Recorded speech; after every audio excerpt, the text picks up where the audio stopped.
to have you here. I really appreciate you coming down and doing the show. You have a phenomenal body of work behind you, from Phenomenon, all the works before that, your latest film.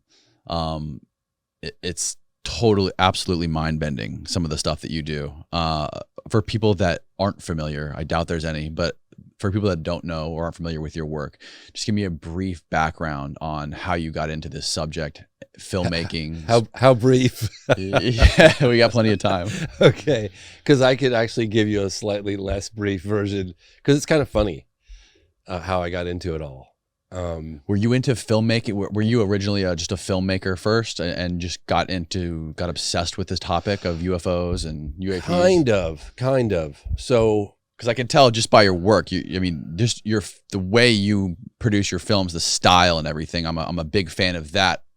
In a totally separate bubble of the topic. Like, if you even separate the UFO topic, which is fascinating, the style of your films and the way you cut them and the way you shoot them, I'm a huge fan of that. Well, too. Thank you. So I strive for credibility with the phenomenon, because I used to always tell people, they're like, "Oh, you got to add the green smoke and the the cheesy lights," and I'm like, "No, you don't."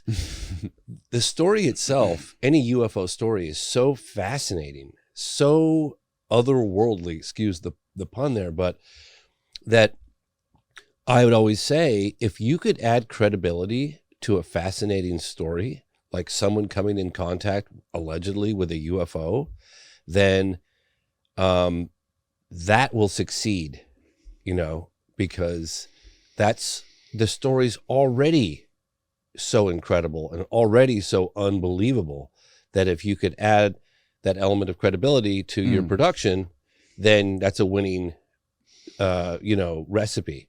And so I developed that very, very early on. I remember having like shouting matches with the two older guys that I was working with. They're like, "You don't know anything about filmmaking, and we're going to put, you need to add, overproduce and put cheesy effects in, and just stuff that just makes you want to puke in a bucket." You know what I mean? Yeah, so, we talked about this before. There's a lot of shows out there on the big networks that they go so far overboard with the graphics, the motion graphics, and all that stuff, and the production of it. And it's just so, for people like, I don't know for normal people what it's like, but for people like you and me, it's just, you can see right through it. It just makes it, I don't think it does the subject any favors. I find it unwatchable when I look at it, because if the story is not compelling enough to carry itself, and you have to add those so-called bells and whistles or whatever to keep people's attention, then don't do that story. Right. You know what I mean? Right. But let me back up. My father was a mainstream journalist. His name was Charles Fox. We lived on the East Coast. He wrote for Car and Driver magazine in the 60s. And he was born in England, and he got multiple sclerosis when I was born. And so as I grew up, I became sort of his legs, his secretary, his chauffeur, his assistant.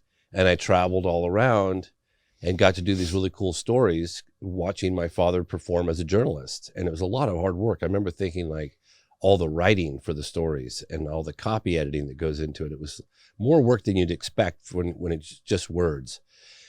And so I kind of was exposed to journalism at an early age, more so than I would have been, because of my father's condition. And people would be like, "Oh, you're so lucky, you get to travel around the world and do all these cool things." I'm like, you try traveling with a quadriplegic sometime, okay? And see how hard that is. Wow. Because it's basically like, having a 200-pound baby trying to make a living. And I'm not referring to my dad as a baby. He was an amazing guy, but I had to take care of all of his needs because he couldn't move. But he would travel, and he was incredibly driven, and he was hilarious and fun to be around. And so we had a kind of a different relationship, father-son relationship, very early on, because of his dependence on me and my dependence on him. It was a codependency thing, but we got along great, and we had a lot of fun. We traveled all around the world, and I was driving on the Autobahn when I was like 15, basically doing stuff that I shouldn't have been doing I remember driving to go see this guy, Dan Gurney, who was a race car driver. There was films about him even on now, I think, Mustang versus Ford, or no, Ford versus Ferrari. Anyway, my dad goes, "God, my legs are really bad today. I can't drive," and I was like 12 or 13. We were in Southern California, and he goes, "You're going to have to take the wheel." I said, "Dad, I've never driven on the freeway." He goes, "Just keep it." I'll never forget this. He goes, "Just keep it between the lines." So I've got this big van and my dad in his chair.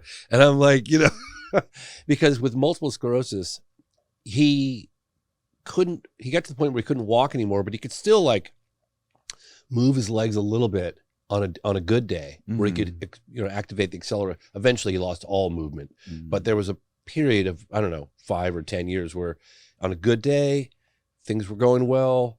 He could drive. If you could get him behind the wheel, he could push the accelerator pedal and the brake pedal and all that stuff.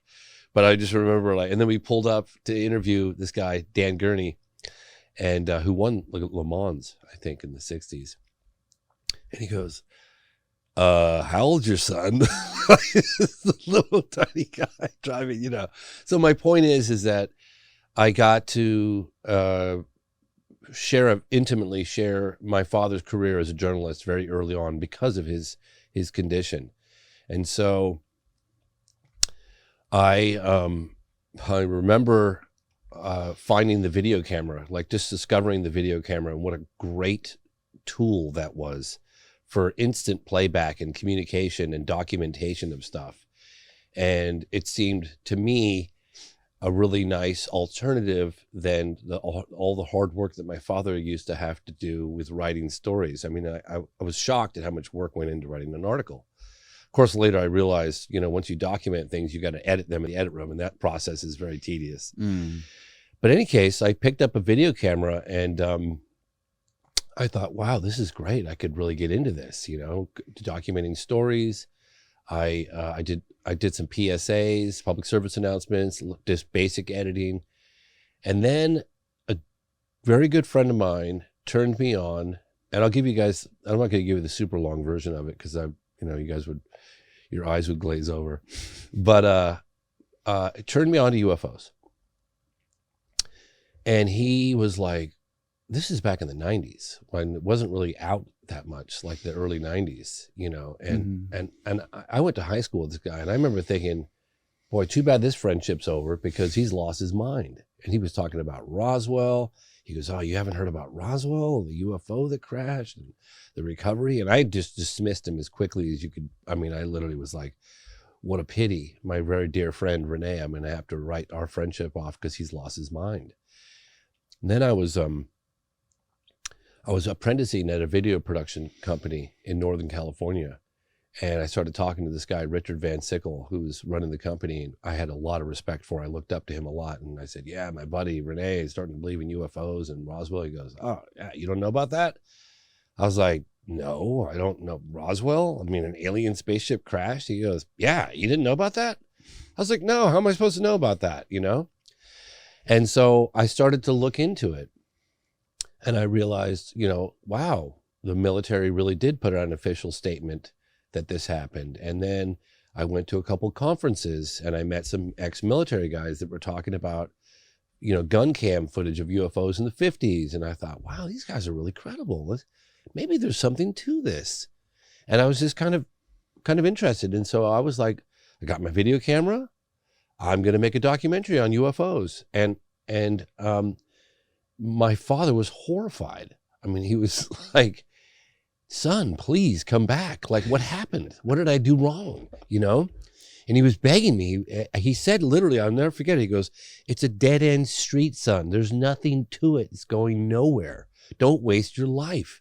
And I thought, my father's been so supportive of so many things for so long. He used to say to me when I was a kid, "I don't care if you want to be a garbage man, or if you want to be a teacher or whatever it is that makes you happy, that's what I will support always. That's the only thing that matters in life." And yet he was so opposed to it. And he had members, because I was born in England, he had members of my family writing letters just saying, "Please, your father's begging you to reconsider it. Don't waste your life," kind of thing. And I'm like a Taurus, so I'm kind of stubborn. And I thought, well, I'll show him. And so I probably worked like 10 times harder than I've ever worked in my life, just to kind of show him, and it was hard. Boy, it was really hard. And it took me about 4.5 years, and I got some incredible interviews. And the final coup for me was I got the opportunity to do a phone interview with Apollo 14 astronaut Edgar Mitchell, and that really kind of solidified the credibility of the film. It kind of stepped it up a few notches. And I went to Roswell for the 50th anniversary towards the tail end of production, and I got some never before seen testimony from alleged Army officials that were involved in Roswell. Because like in 1997, that was the tail end of when the people were dying off. You know what I mean? With Roswell. Right. Like it had been 50 years. So the people that were, they were like in their, they were in their like 20s, they would have been in their 70s. So 50 years was kind of the last, the 50th anniversary of Roswell. You could actually go there and meet a handful of people that were directly involved with the incident.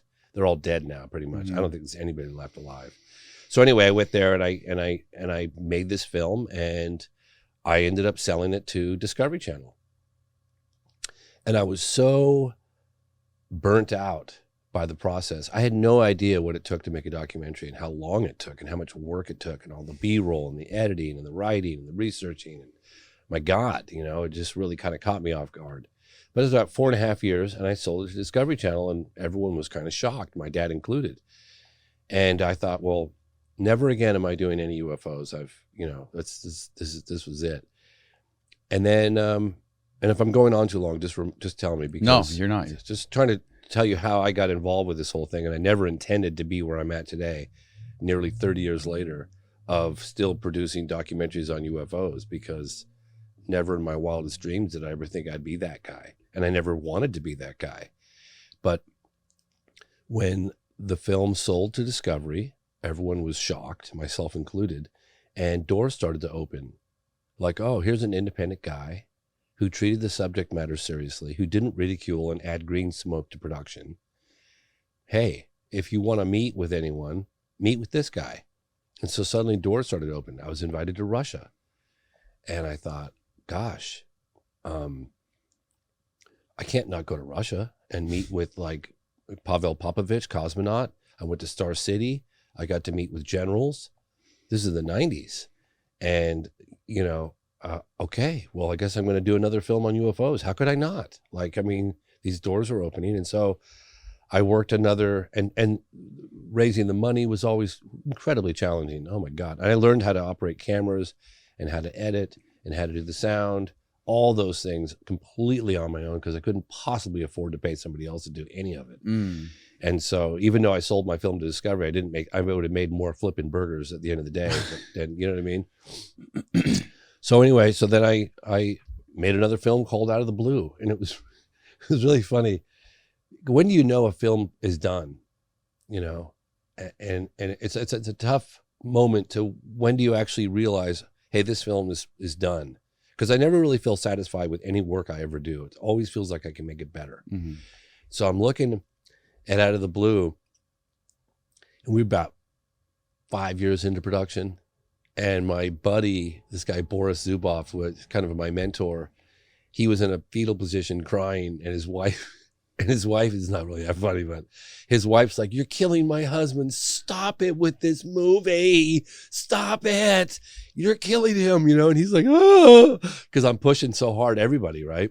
And there was not enough money. And so I was like, all right, well, I guess I'll put out, Out of the Blue. And then I sold Out of the Blue to NBC Universal and aired on Sci-Fi. It was, again, just a total coup. Like I just completely lucked out. Right place, right time. I don't know. This guy, Larry Landsman at Sci-Fi, saw it, and he was like, came in at me. I didn't even have a lawyer. I didn't have an agent.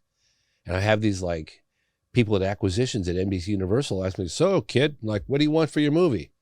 I'm like, I have no idea. Like I didn't know how to negotiate with any people. I didn't know what I was doing, And so I sold it, but I sold it reluctantly, because I felt like it wasn't the film that I envisioned when I set out. When you embark on a certain project, you have a vision of how you want something to be, whether you're building a house or designing a bar or doing a podcast, whatever it is. Excuse me. And it never materialized. You know what I mean? Like I was unsatisfied when it came out. So I sold the film. I did okay, probably again flipping burgers at the end of the day, you tallied up all the hours. And about 3 years after the film came out, I got a letter from NBC Universal, and they said they're not going to renew the broadcast option. So guess what? I owned the movie again. So I was like, well, I'm going to make a checklist of all the things that I was unhappy about, and I'm going to redo this film. And I remember at the time, my partner was like, you know, what are you doing? What are you talking about? Redo the movie. We did that movie. We sold it. It's done. I was like, yeah, but it's never the movie I wanted it to be. So they were like, you're out of your mind. Okay. Go sell crazy somewhere else. We're done. And so I ended up having to bring in new investors and new partners and to redesign out of the blue and raise more money. So I made a checklist of things that I wanted to accomplish for the film Out of the Blue, to revise it, make a director's cut. And that was about 10 people long. And the ninth one was like, I wanted to get more direct eyewitness accounts of the Rendlesham Forest case back in December of 1980 that happened in England at a joint U.S.-British air base that housed nuclear weapons that had a UFO land. It's a fascinating case. You can look it up, Bentwaters, Rendlesham Forest. And then there was a very, very compelling close encounter, like a mass sighting that happened in 1997 in March in Arizona. And it's commonly referred to as the Phoenix Lights. If you talk to witnesses, they say, don't call it the Phoenix Lights, call it the massive, UFO flyover, because the object was not lights. It was a massive boomerang-shaped object that was from 1 to 2 miles across. And that's something that you wanted to include in that film? Well, I investigated the case and I did include it in the film, but in I think it was like June. The sighting happened on March 13th, 1997. And then I think it was June, there was mounting pressure from the people, from witnesses. It got like a national story. And the governor of Arizona, the then governor of Arizona, Fife Symington, was like, we're going to get to the bottom of it. We're going to find out what it was. I'm contacting the local Luke Air Force Base and the Pentagon, blah, blah, blah. Isn't that the guy? Is that the guy who like walked out of the press conference dressed like an alien or something? A couple of hours later, he has one of his aides, and I was investigating this case when this was all going down. I was into production on, it's either 50 Years or Out of the Blue, probably Out of the Blue. But in any case, I was in deep investigating this case, and that little So Fife Symington, the then governor, was like, we're going to get to the bottom of it. And he was serious. Like he really was. You can look at the press conference. It's in Out of the Blue. And a couple hours later, he has this unscheduled press conference and he has one of his aides dressed up in an alien suit and makes a joke out of the whole thing. And I'll tell you, man, all the witnesses that I were talking to, they were pissed. They were like, I put you in office. We're your constituents. How dare you make fun of us like that? What's wrong? And this object was witnessed by a lot of people because everybody was out under the night sky trying to get a glimpse of the Hale-Bopp comet at the time. So, and this object flew from the north all the way across to the south of the entire state of Arizona. It's a fascinating case. Anyway, my goal was to get Fife Symington on camera and find out, why the hell he did what he did. Right. So, and this all takes many, years to do all this stuff.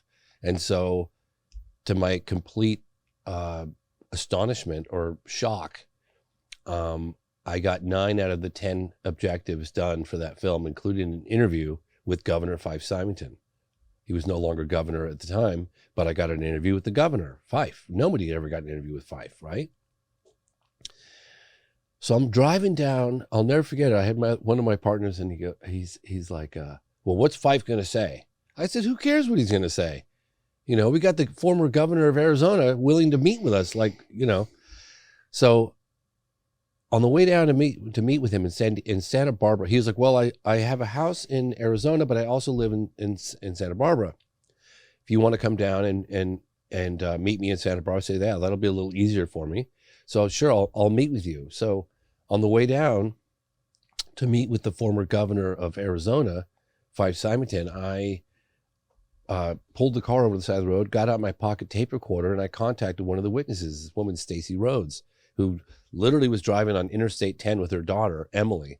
And they got out of their car and they said all the cars stopped on both sides. And it was like maybe 7 o'clock in the evening, 6:30, 7, something like this. And she said that every car on Interstate 10 between Phoenix and Tucson were stopped, and they got out of their car, and this massive boomerang shaped thing like this, like a big chevron floating like a city super slowly.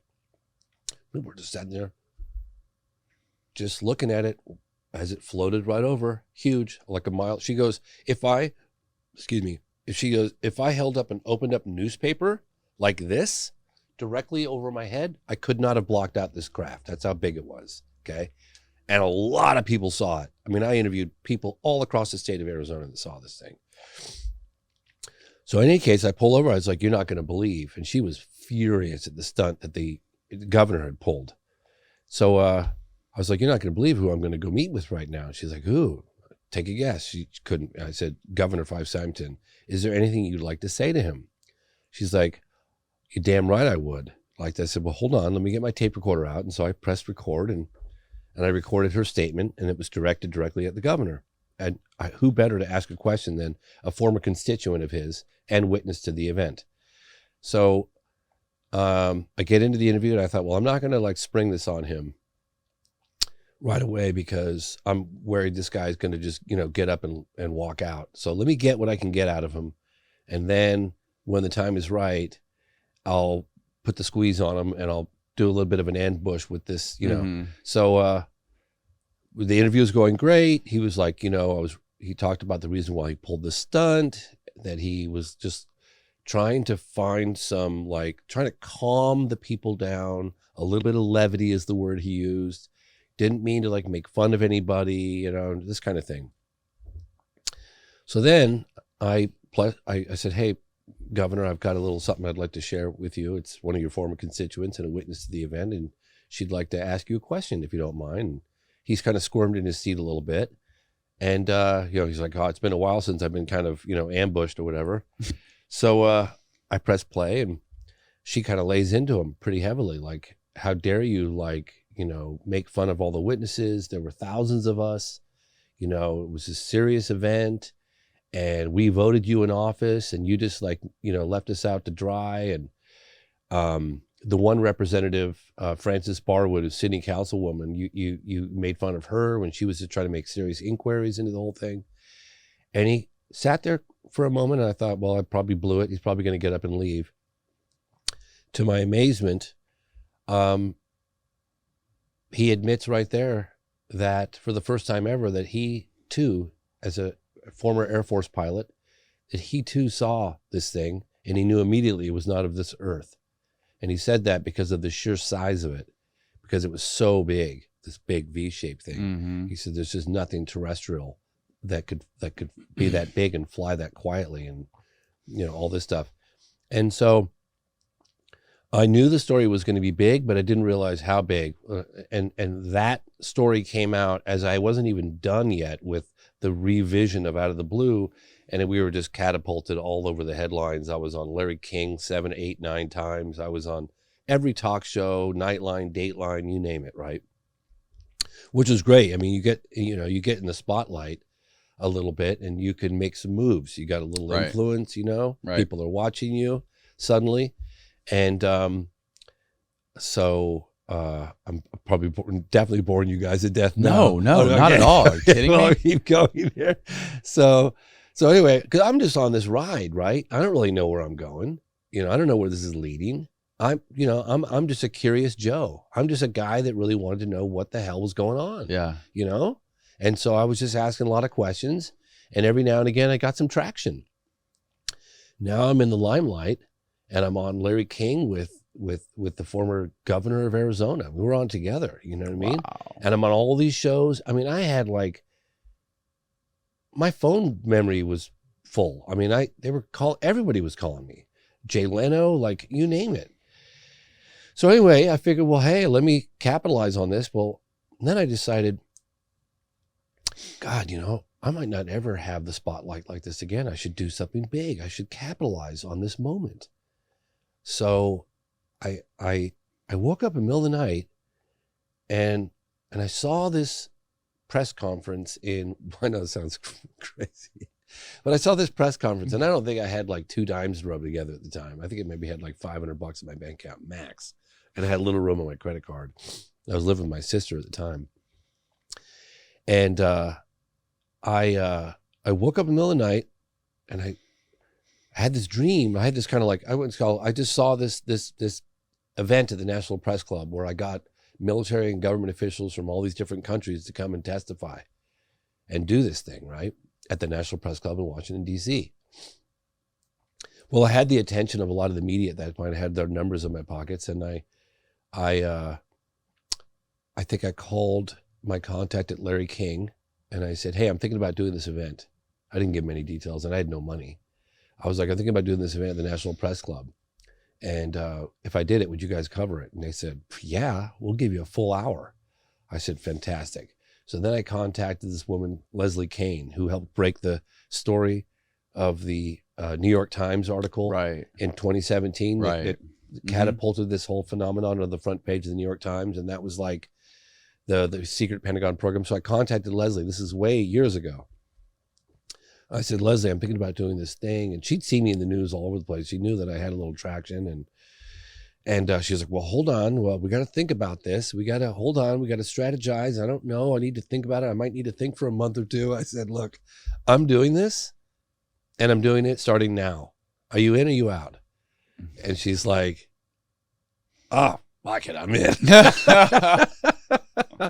And so now all I needed was the money to put the event on. So then I was like, okay, so now I got the media coverage, and now I got this. Now I need some money. So I contacted the National Press Club, and I booked the ballroom, which is the biggest, most fancy room they had. And I had to put $500 down to hold it, but it was like, I don't know, thousands of dollars to book it. So I called the National Press Club that morning, and well, we take a $500 deposit. Well, I had $500 on my credit card. So I booked it. And I heard my sister in the other room, she goes, did you just book the National Press Club? I was like, yeah. She goes, how are you going to afford to ever do that? I was like, I don't know. I'll figure it out, you know? And because I was getting a lot of media coverage, that really helped. I was able to buy out my two other partners and bring in new investment. And for the money that I bought them out and that I sold their share of the production, the new production, I was able to fund the National Press Club. In fact, I was a little short. Somebody ended up sending me some.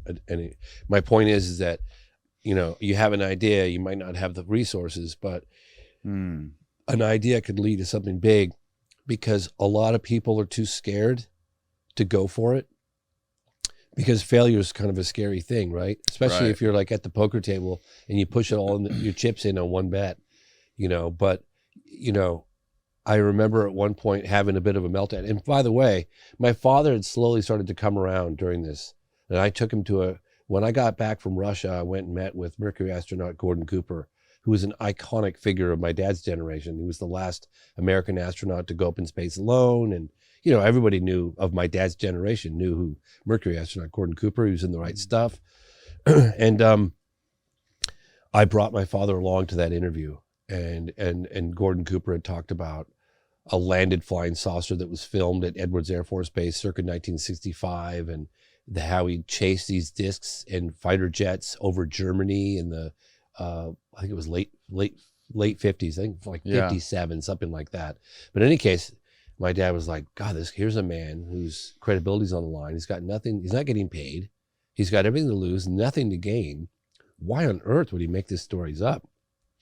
That was a bit of a turning point for him. And he also saw, you know, some of the success, and I was, you know, things were really taking off. And my dad definitely started to more than reconsider. He became a very big supporter of mine, and was very, very excited about what was happening. It was all just kind of unfolding, you know, as it was happening. But getting back to the National Press Club event, so we did that, and I didn't have. I'll share another story since we have the time. I guess it's kind of funny. We didn't have an alternative, a plan B to promote the National Press Club event. Okay, it was a big deal. We were flying in 15 people from 7 countries, from all around the world, military, government, FAA officials, people from Tehran. I've got a photograph of a fighter pilot in Tehran that had one of the most dramatic encounters with a UFO in 1976 over Tehran, Iran, where he literally tried to fire at the thing. It blocked up, it seized his plane. He started falling out of the sky. I'll show you a picture of that in a little bit. Shit. Incredible encounter. And nobody had ever gotten Parviz Jafari to come to the United States, ever. And it was right after the Bush administration had called Iran the axis of evil. So I'm like, oh, dude. I was like, don't say that. I'm trying to get I'm trying to get visas to get this guy over to the States. Yeah. And, you know, anyway, because at the time it was very, like, you know, sketchy. So we do the National Press Club event, and I was like, I'm going to make a movie out of this National Press Club event. I'm going to film it all in HD, and everyone's like, how are you going to make a movie about a bunch of old retired guys standing at a podium testifying to the UFO phenomenon? Right. I said, well, who's the guy? Al Gore made a PowerPoint presentation on a film, and that, you know, if he can do it, heck, I can do it, right? So I ended up making a whole movie, and I was still in production. I still hadn't finished production with Out of the Blue, the revised version of Out of the Blue. But suddenly this whole new thing came along, and so I made a film on the National Press Club event that I did with Leslie Kean. And it's called I Know What I Saw. And I continued production with that. But the crazy part was, as I was saying earlier, sorry, I keep going off these tangents, is that I never really had the money. I never, ever had any money up front to do anything I've ever done. I always kind of found the money because I really believe, and I've lived it, people will see and be inspired by you're going for it, right? Mm-hmm. And it's a scary thing to go for it. It really is, because you're shouldering this project. You don't know the ultimate outcome. You don't know witnesses you're going to get to come forward or not come forward. You don't know where your next check's going to come from. Right. But people will be inspired, particularly when I had some traction in the media. That really helped. And they'll be inclined to want to help you and support you. And so there was this upswell of support coming from this. I had one guy, I never even met him. Bless his heart. I just went to thank him the other day. I found out he passed. His name was Joe Bellotti. Never met the guy. He goes, I love what you're doing. He sent me a check for 20 grand. That was like $1 million to me. I mean, I did so much with that money. Yeah. And I contacted him recently. I was like, I'd lost contact with him, and I reached out, and his daughter goes like, yeah, Joe Bellotti, unfortunately, he passed a couple of years. I was like, oh my God, I never really got to. Anyway, my point is, whoa, man, that's crazy. Yeah. So then I did, and I could go on till I'm blue in the face with how many times, people come out of the woodwork to help out and support what you're doing. Some anonymously, some not. But then I did, I Know What I Saw, and I sold I Know What I Saw to A&E. It was all rather precarious. And you got a gritty do-it-yourself production. Things have changed in the last decade and a half a lot. But I remember finishing the movie, and it was a pretty good movie. I narrated it. It was the first time I broke out from Peter Coyote, and it was a good film. And Tom DeLonge was helping a little bit with the sound. I recorded some sound in his studio in San Diego. And, at the end of a production, you're pretty broke. And then you got deliverables. And deliverables at that time were a nightmare. You had to produce standard def, high def version, short version, long version, audio stems, this side, that side, independent, textless version, texted version. Oh my God. And I had to do it on digi-beta tapes. Digi-beta tapes. I was like, what the hell am I doing these on digi-beta tapes? You guys are going to digitize this stuff anyway. It's already digitized. Like, what are you doing? And it was like the last year or two that they did that stupid process. It was a nightmare, and it cost so much money every time. And I kept failing the delivery process. Your black levels have to be a certain this, and the A&E had very high standards of deliverables. And it was super expensive process to do these digi-beta tapes and everything.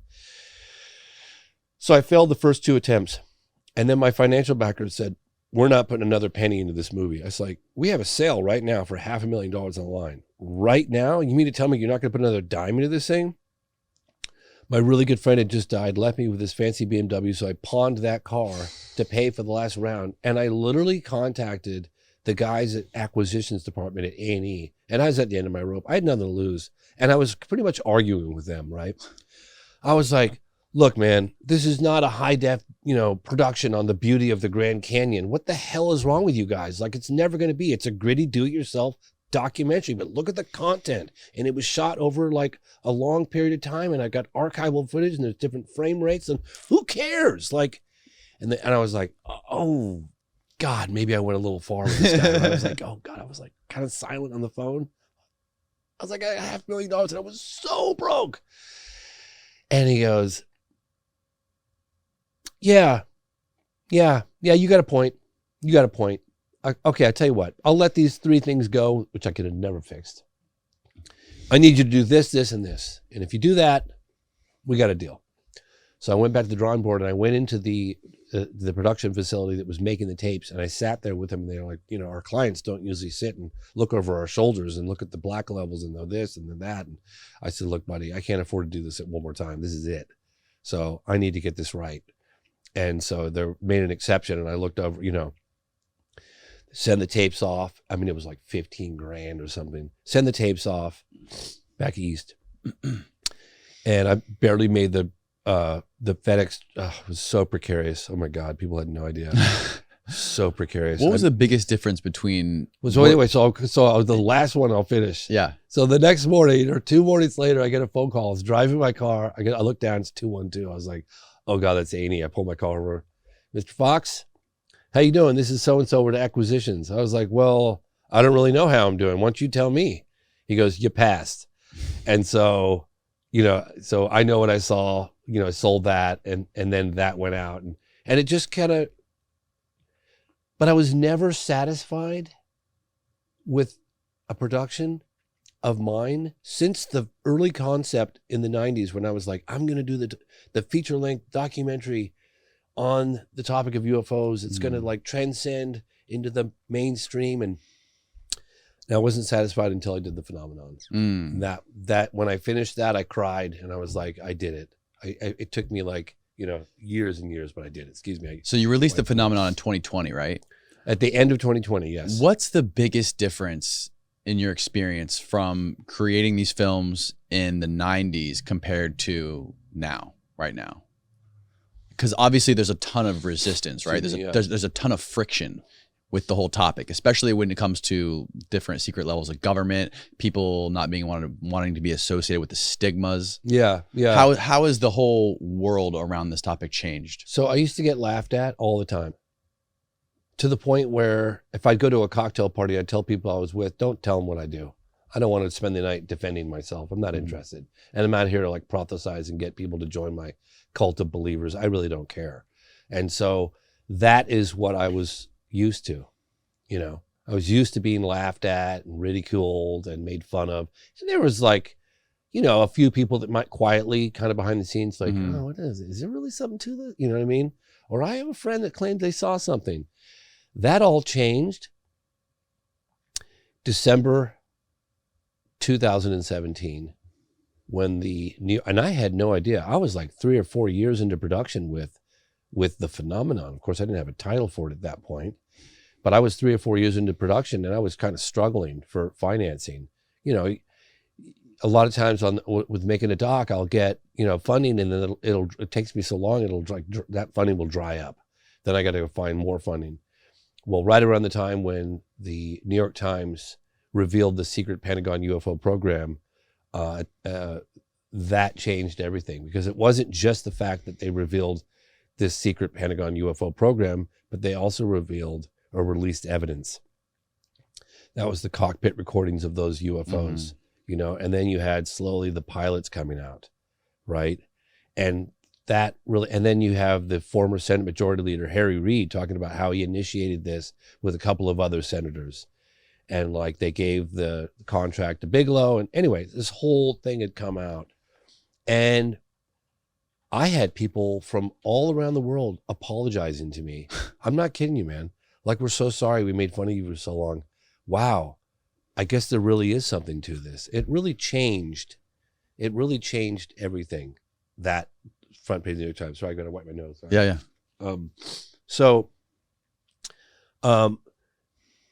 The difference in terms of perception, I think the phenomenon, the film, and I'm not trying to pat myself on the back, but I guess I can pat myself on the back. I was terrified. So there are 3 categories of UFO sightings, according to Dr. J. Allen Hynek, who investigated UFOs in an official capacity. He was a scientific advisor to Project Blue Book. Project Blue Book ran from 47 to 69, someplace 70, but they announced its closing in 69. They investigated 12,000. This is the United States Air Force. They investigated 12,618 cases, out of which 701 remained unidentified. And remind me about that number. I'll explain the relevancy with that number to the report that came out yesterday on the Hill. Okay. So that's a very stubborn small percent. So Dr. Hynek broke them down into 3 categories. Close encounters of the first kind. It's when someone claims to see a UFO. Close encounter of the second kind.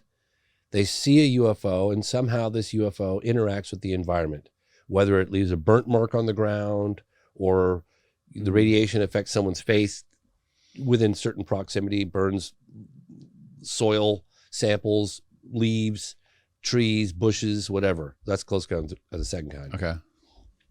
Close encounter of the third kind is when the witness reports, allegedly, beings, entities associated with the UFO. That's close encounter of the third kind. So the phenomenon, for the first time in all the films that I'd ever made, dealt with close encounters of the third kind. Alleged beings.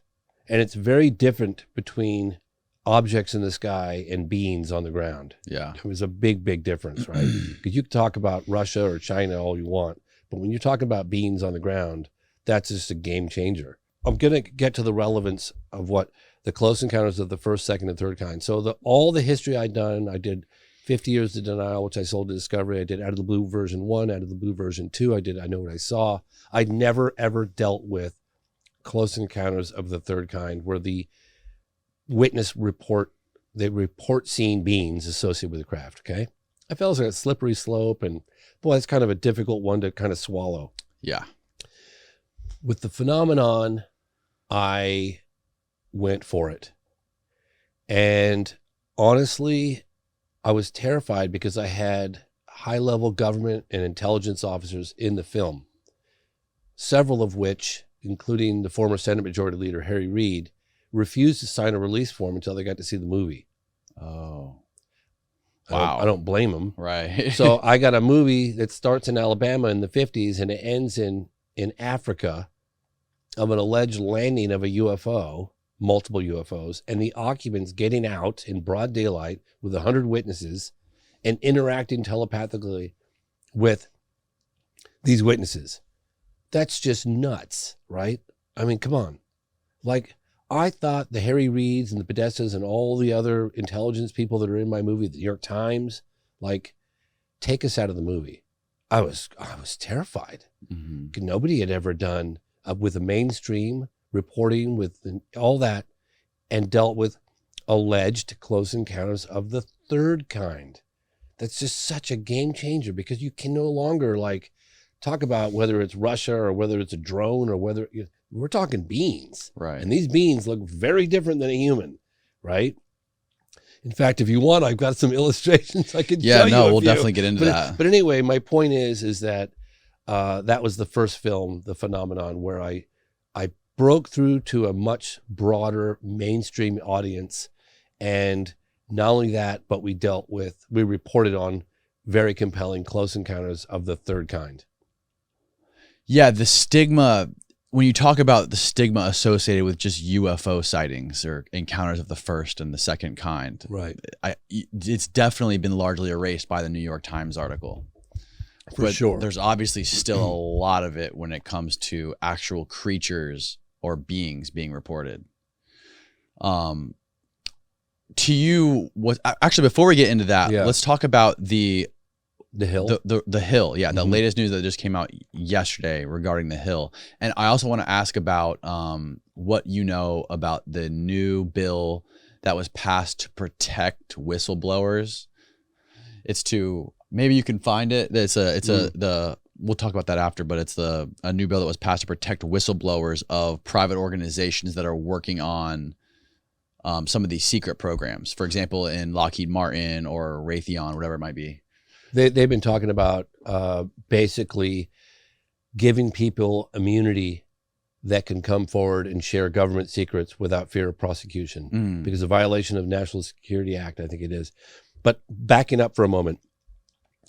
So I read the article that came out, I think it was yesterday, in The Hill, Vice, and I thought I interpreted it fairly well. But then I reached out to Lou Elizondo, who ran the ATIP program at the Pentagon, just to be sure, because we go back, we text things back and forth, and I share stuff with him and vice versa.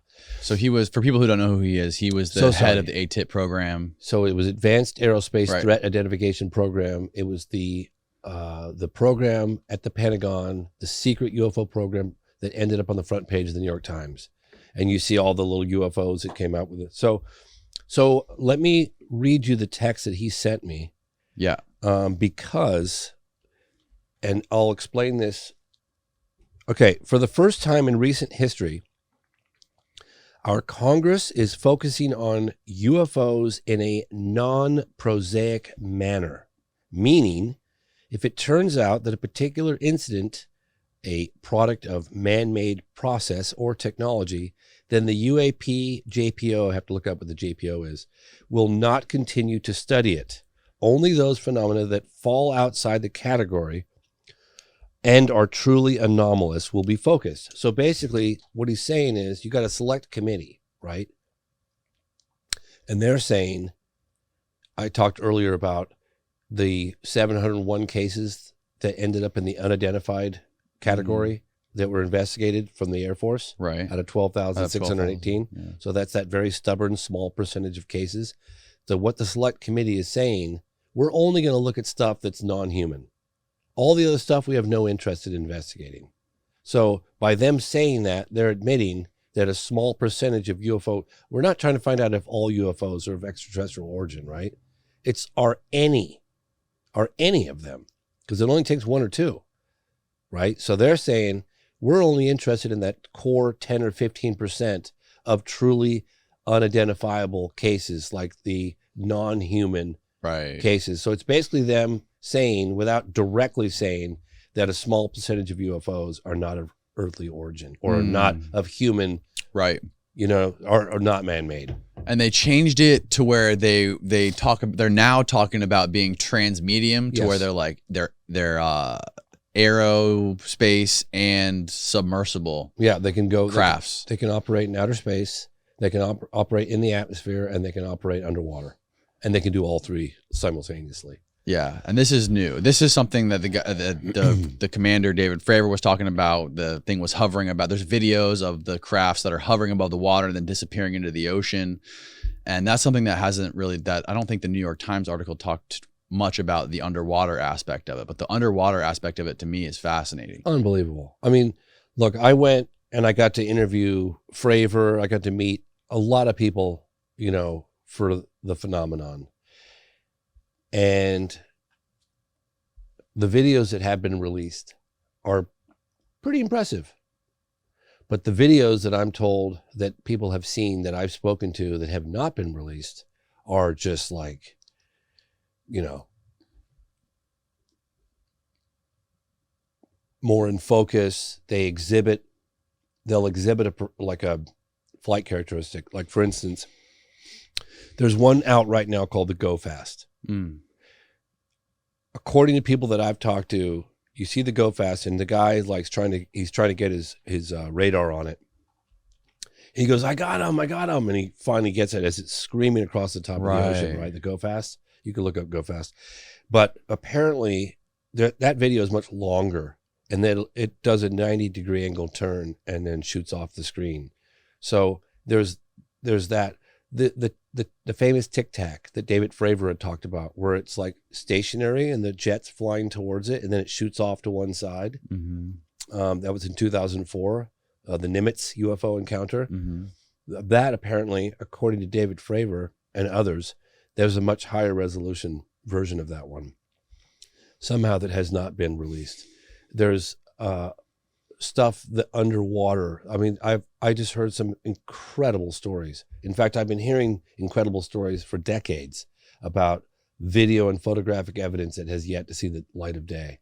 And when I got to meet with the guy who spearheaded the ATIP program, who was former Senate Majority Leader Harry Reid, which I had to pinch myself that I was in the same room with the guy, he confirmed on camera, which was a very, very big gotcha moment in the phenomenon, where he says, I said, wait a minute, are you suggesting that there's a lot of there's evidence that hasn't been released to the public? And he says, I'm telling you that most of the evidence has yet to see the light of day. So some intelligence or agency, I don't know who's in charge, is sitting on the most compelling. I know this because I've talked to the witnesses that have either handed the evidence over or that they've seen the evidence. They've seen the video and photographic evidence. So one of my objectives moving forward is locating that footage and locating who has the authority to release it, because that would be, it's one thing to talk about the reality of the phenomenon. It's another to start, they've got all the sensors for them to start, releasing it into the general public. Right. Another thing is Al Puthoff, who was the head of, I think, what was he? He was the senior advisor of ATIP, which was at Bigelow Airspace. The guy Al Puthoff, older guy. Yeah. He talks about the same thing, except that what happens is a lot of this technology, a lot of this information that's being held is in the hands of private agencies. That way it's protected by FOIA, by the Freedom of Information Act. So people can't go to the government and request these records because they're held by these private entities, like whatever that might be, Lockheed Martin or. So that's a very, very good point. And I sort of organically came to that conclusion because,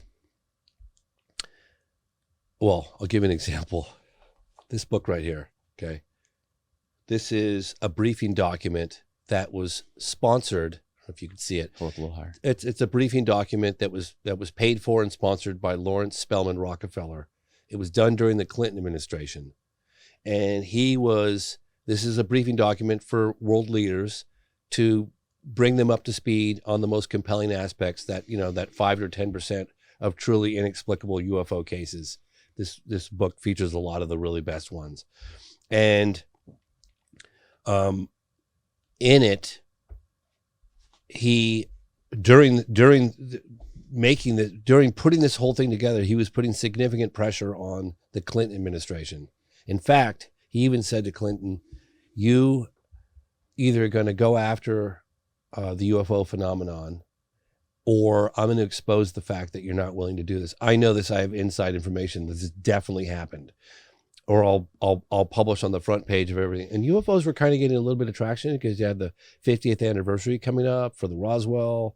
There had been some reports coming out. There was the Bob Lazar thing. People were talking UFOs in the early 90s, early mid 90s. So ultimately what they concluded was, he said, okay, President Clinton said, okay, give me a case. What case should we go after? And Rockefeller said, Roswell. So they went after Roswell, the administration. They've got, I cover some of this in the phenomenon, but they went after Roswell. And at the end of the day, they concluded that the hard evidence had gone out to these subcontractors. So these outside companies that were free from oversight. So when the government says we don't have it, they don't. Right? They really don't have it. It could be like, let's just say Boeing or Lockheed Martin or one of these companies. They are outside of oversight from members of Congress and presidential reach. Right. So, because people go, well, the president has access to everything. Well, actually he doesn't, because if it's outside, I guess, or if you don't know about it, He said, President Clinton said he was not happy with the answers he was getting. So, and you know, you hear the same thing. I mean, President Jimmy Carter had said that. Gerald Ford had gone, you know, I talked to Gerald Ford. I interviewed Jimmy Carter very briefly at a book signing where he was basically like, we went after it, but we weren't like, we weren't getting the answers. Who else was, well, I'm sure Bush knew probably quite a bit because he was head of the CIA. I don't know about Bush Jr. But yeah, I have definitely concluded from all the people that I've talked to is that presidents do not have access. And I don't know who does, to be honest with you. I'm not sure what agency does. I wish I did know. You know, I'd like to know.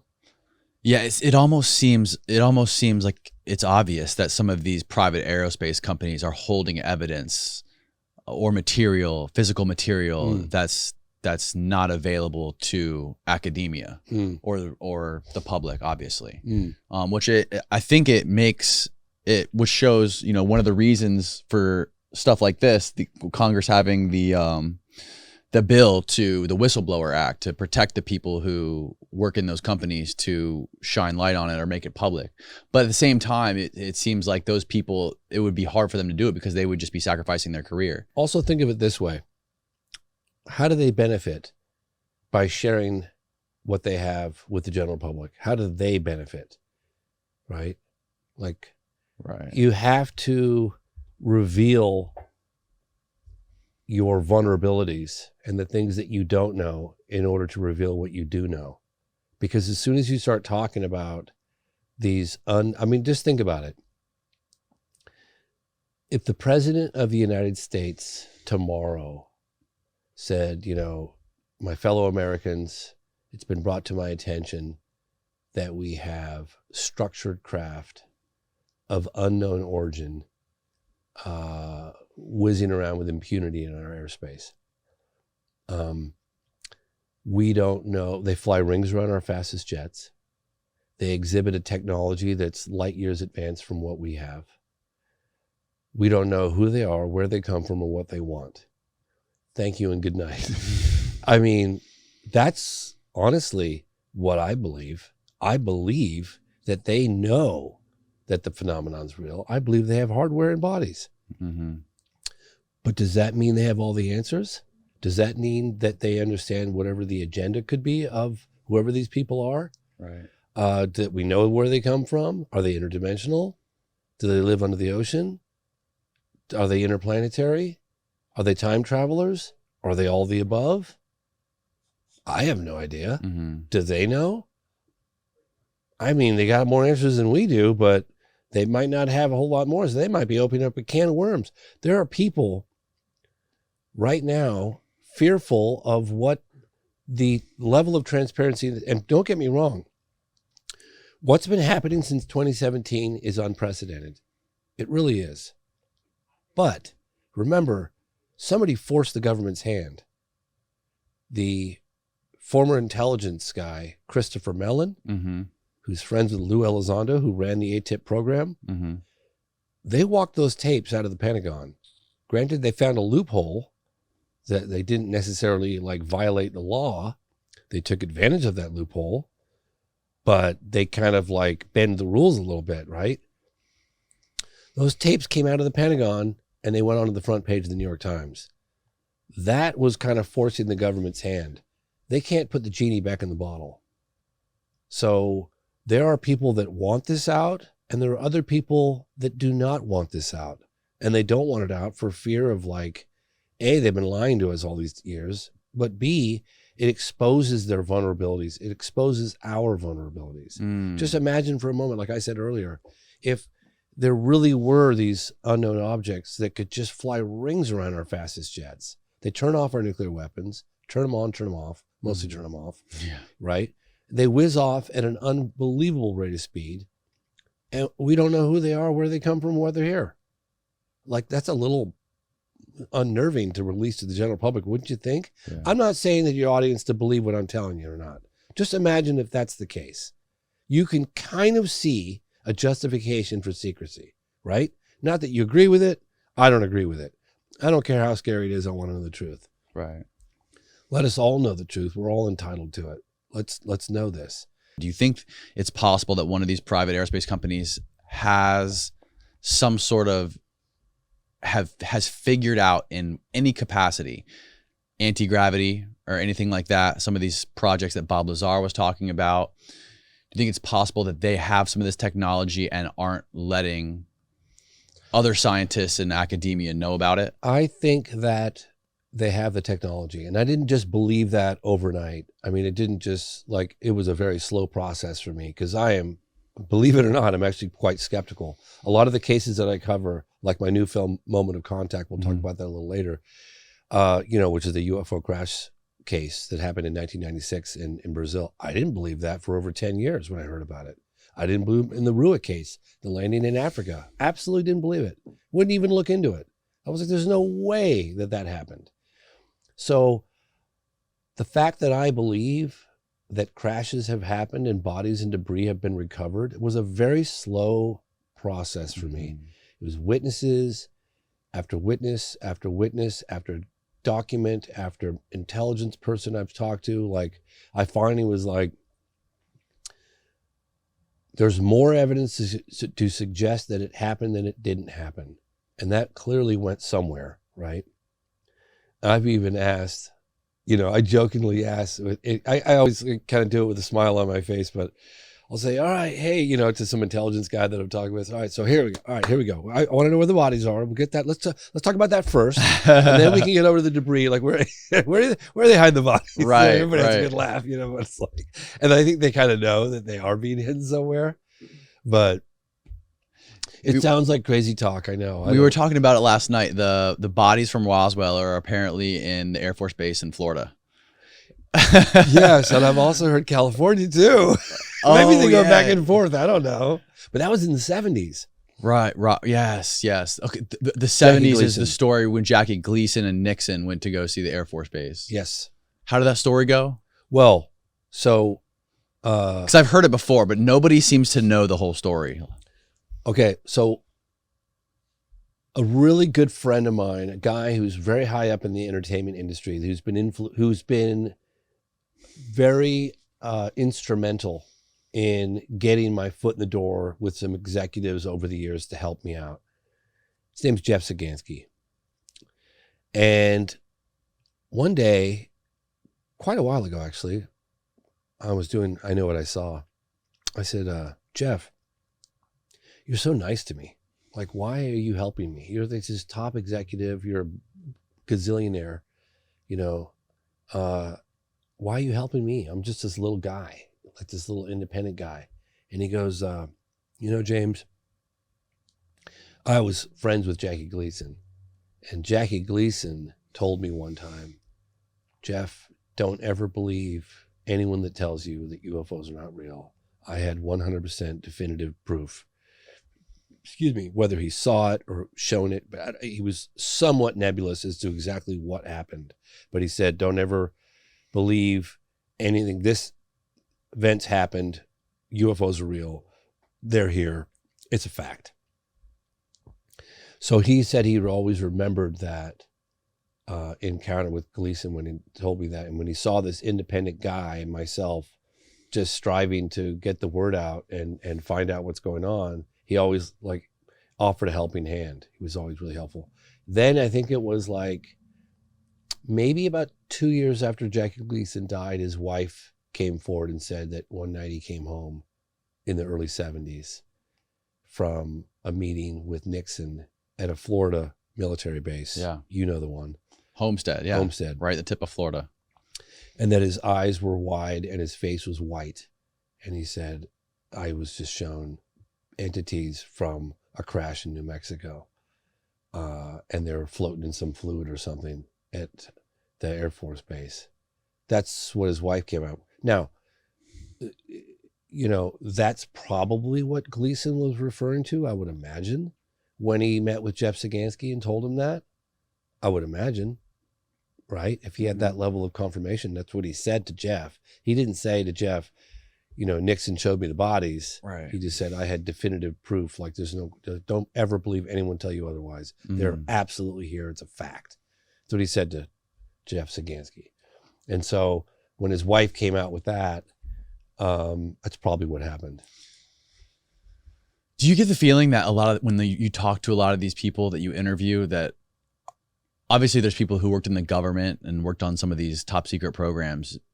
Do you get the feeling that they're holding things back, a lot of things back sometimes, where they're talking to you? Because obviously there's times where you're talking to people like witnesses who aren't tied to anything, and they're just talking to you freely. They're just having a conversation with you. But then there's people you talk to who are influenced by organizations, and it's a different kind of conversation. Yeah, I'll give you an example. This is kind of funny.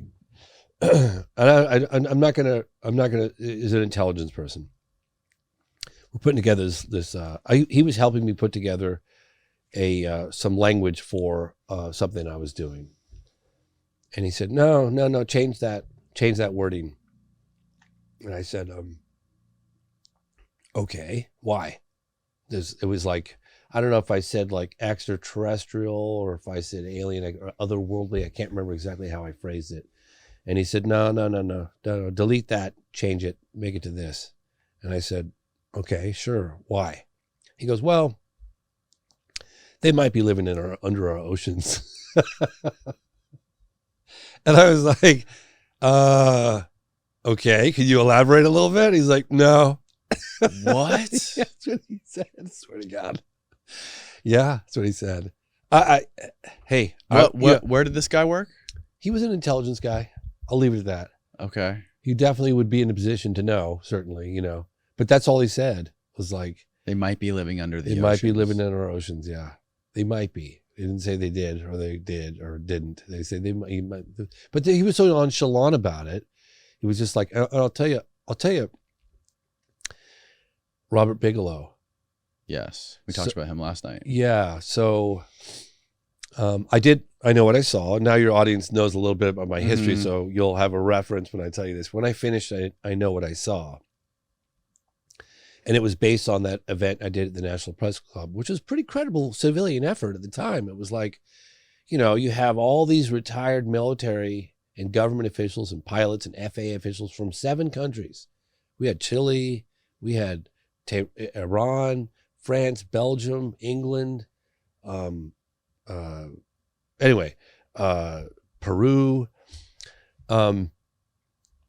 It was incredible. It was credible listening to these like officials from all these, you know, it was credible. It was a pretty credible civilian effort to get this stuff out. The film comes out and I get an email from, which I showed you last night. I get an email from Robert Bigelow. He's in aerospace. He's designing these. He's a billionaire.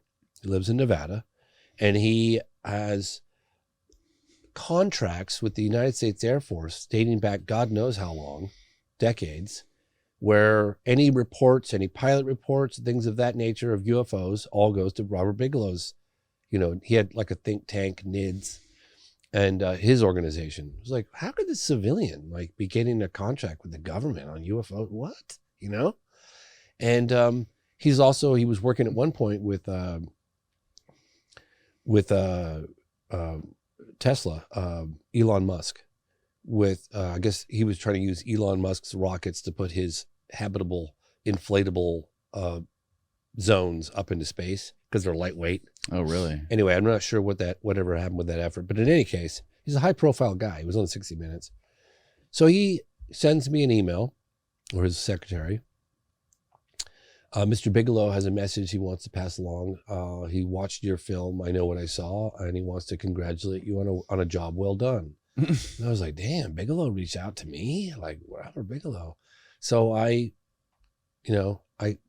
emailed back, thank you so much. Would he be willing to get together for, you know, dinner or lunch or something? And yes. So I was like, well, I'm going to go meet Bigelow.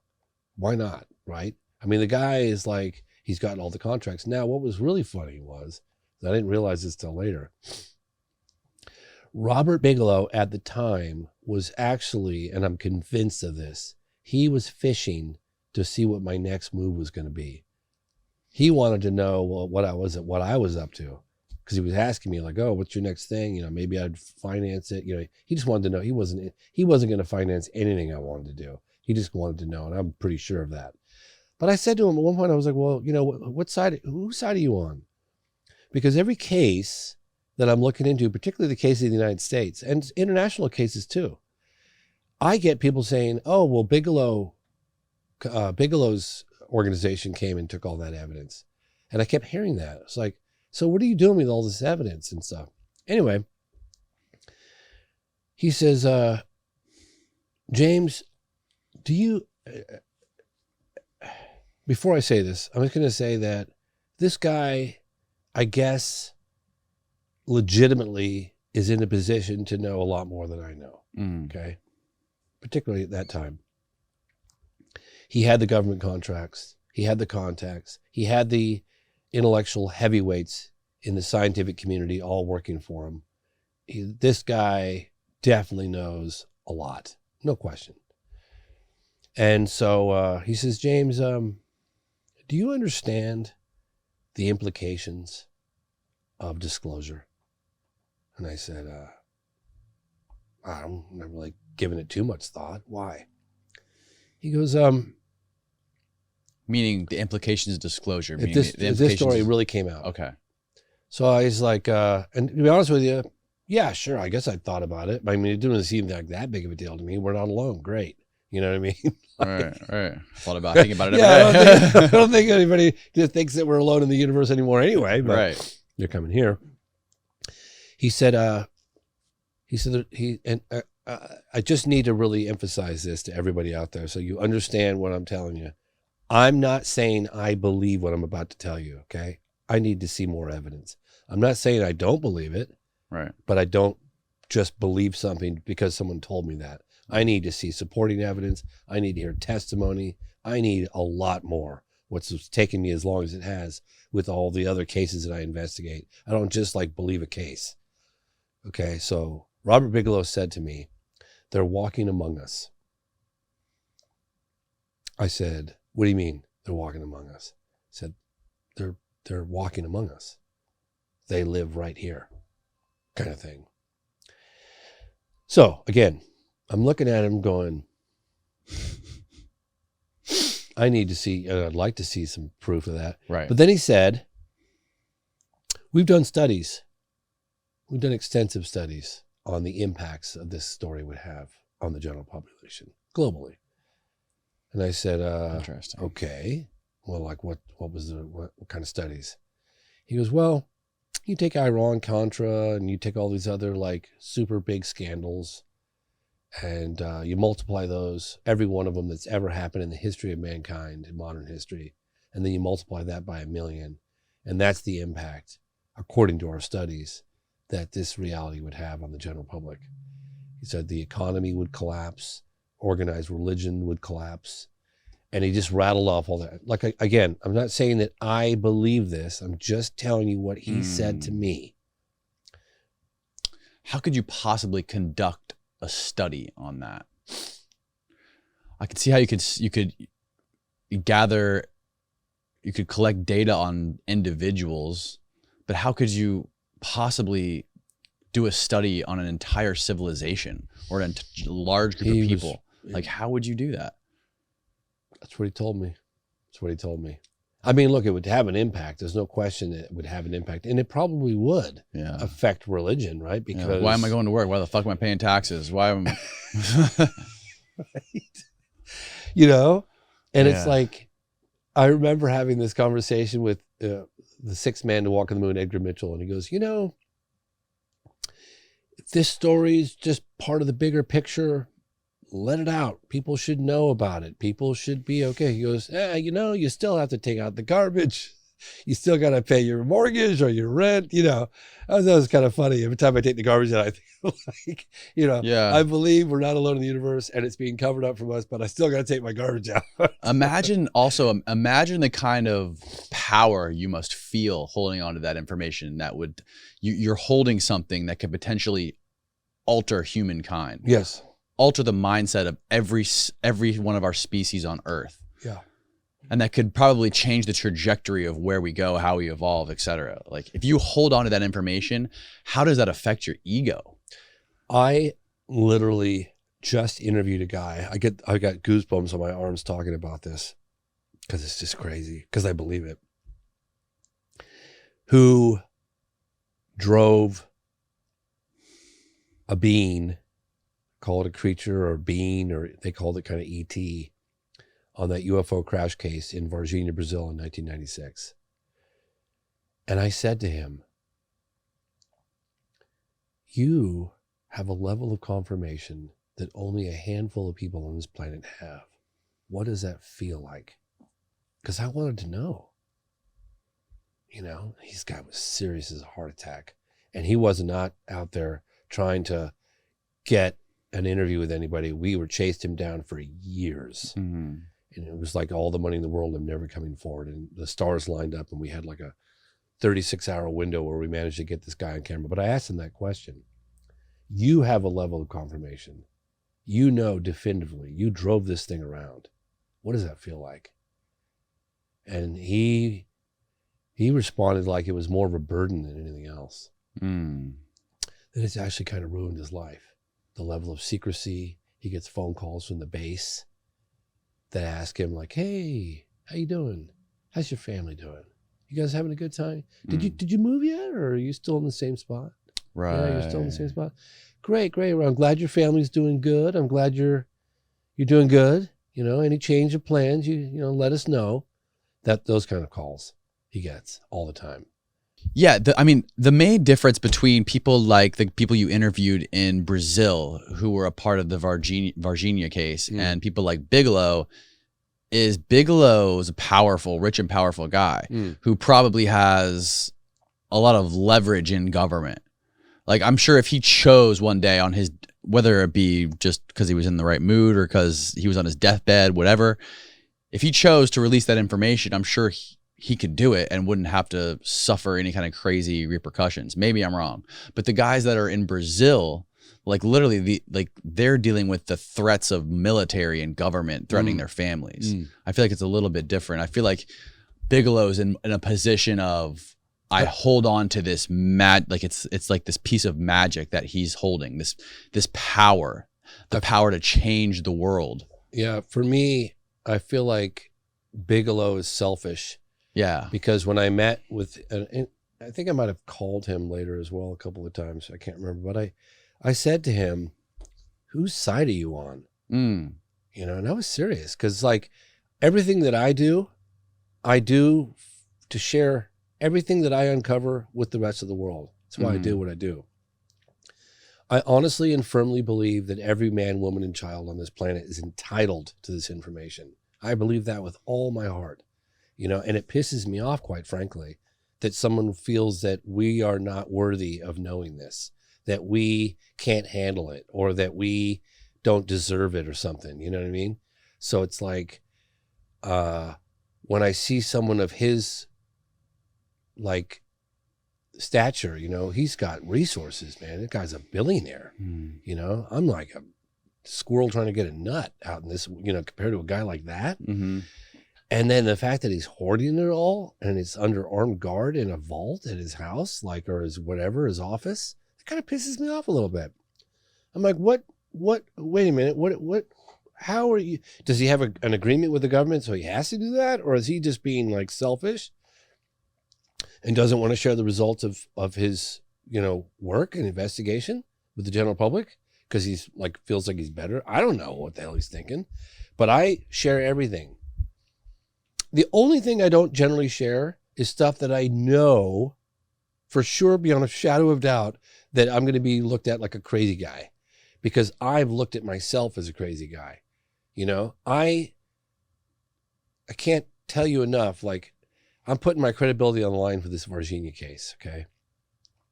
Because you got this, and I'll say right up front, I honestly, sincerely, and unequivocally do not expect any of your audience to believe any of this without looking at the testimony. In other words, don't believe a word coming out of my mouth because I heard about this case decades ago. I heard about it within a year or two of it happening. And you wrote it off? I dismissed it like that.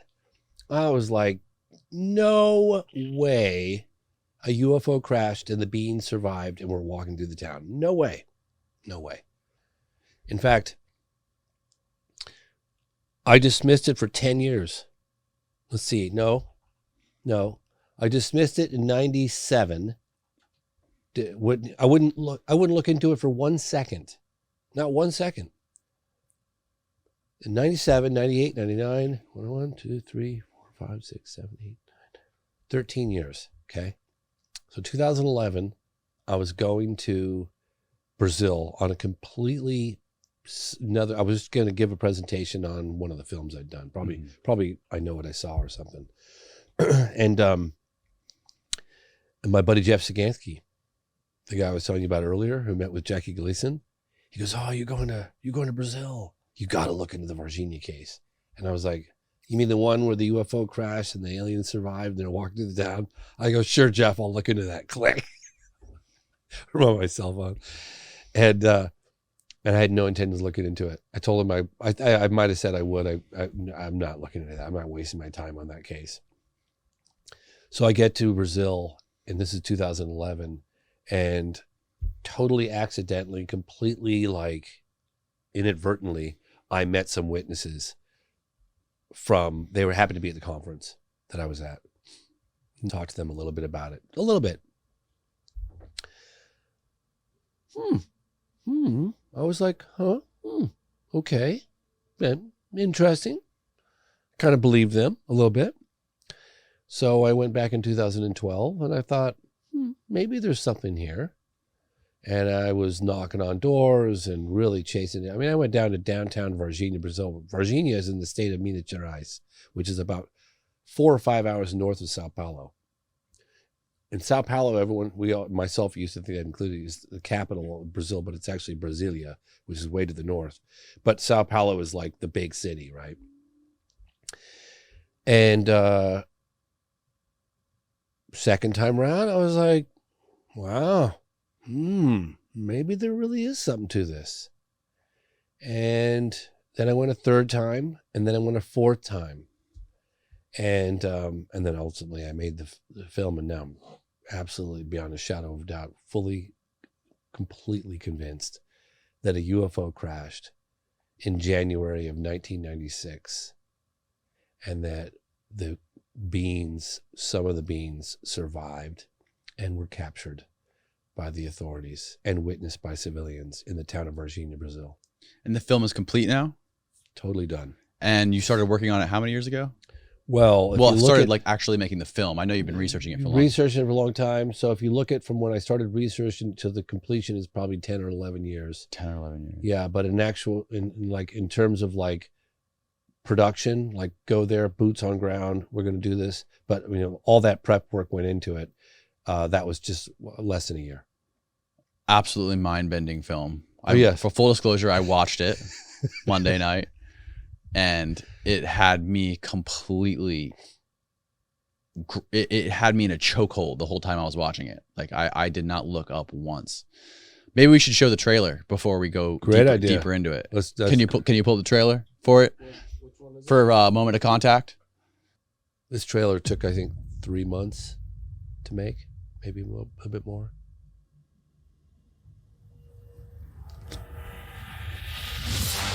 In 1996, the people of Varginha, Brazil, witnessed a UFO event that would change their lives forever. Só que ele planava, ia perdendo lentamente a altitude e ia caminhando. Call it another Roswell, if you will. It is a crashed vehicle that had beings on board. Mas que eles não poderiam admitir a verdade. A população ia entrar em colapso. Nada temos a esconder. Finally, the facts will be revealed. The Varginha case is considered the most well-kept secret in the military circles of Brazil. My objective here is to put some clarity on what took place in Varginha, Brazil, January 1996. 2 seres extraterrestres foram capturados, depois, posteriormente, foram levados para o hospital. The witnesses are some of the most compelling testimony I've ever heard. Meu nome é Carlos de Souza. Meu nome é Cátia Xavier. Meu nome é Liliane Silva. Meu nome é Valquíria Silva. Em 1996, eu vi uma criatura estranha ali. Action! A lot of people in this town have a little piece of the puzzle. Naquele local, eu vi o rastro da criatura, o pé. Foi onde ele falou que eu vi era uma coisa sobrenatural. This year, Mark Elixerez, he had captured this creature with his bare hands. Você confirma que o seu irmão estava de serviço naquele dia 20? Confirmo. After he captured the creature, he developed this infection that wouldn't go away. Foi pro CTI de manhã, 7 horas da manhã, 15 para o meio-dia, ele veio a óbito. this can no longer be covered up. They might shoot us because we're on the property.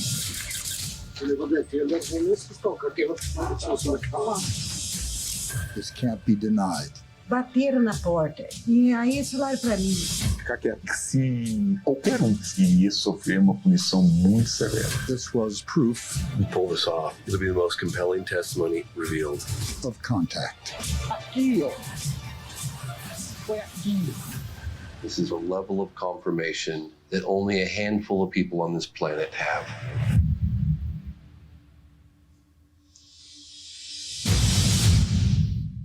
Dun dun dun. Fascinating trailer. His first mistake turned out to be his last.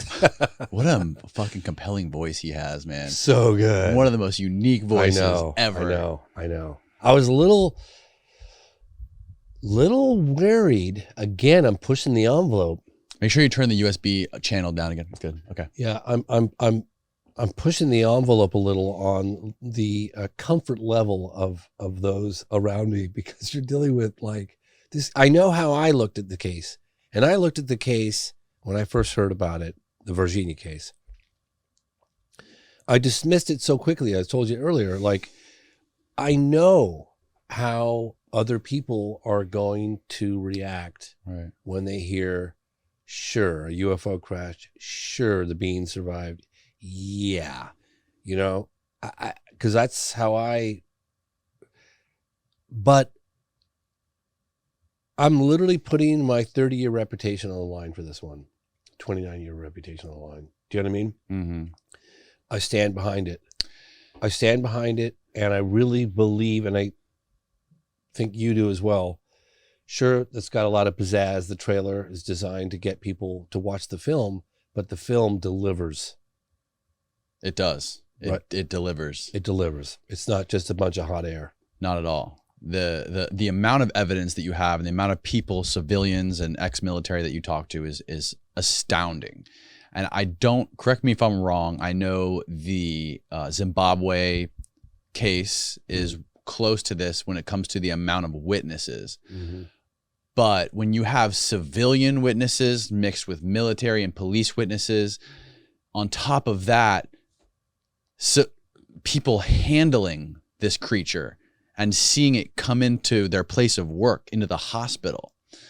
I don't think there's ever been a case where there's been a being like this with all these witnesses running around a neighborhood or a city. Has there? No, I've never. I just get it seems so sci-fi. I get the goosebumps talking about it, because I challenge anyone out there in the UFO community, anyone, to show me a let's say crazier story. It's the most sensational story I've ever heard. And the crazy part about it is that you will believe it. I have one of my most skeptical friends who's watched my career from day one. One of my best friends. He lives in San Diego. And he's been moderately supportive. And he watched the phenomenon. He loved it. He watched this one about a month ago. And he's my barometer. Mm. And he called me up and he goes, I'm floored. I said, what do you... He goes, it's the craziest story I've ever heard in my life. And I actually believe it happened. I think this is the most powerful thing you've ever done. And it's not my story, right? I'm just reporting on it. All right. But we went out of our way to really,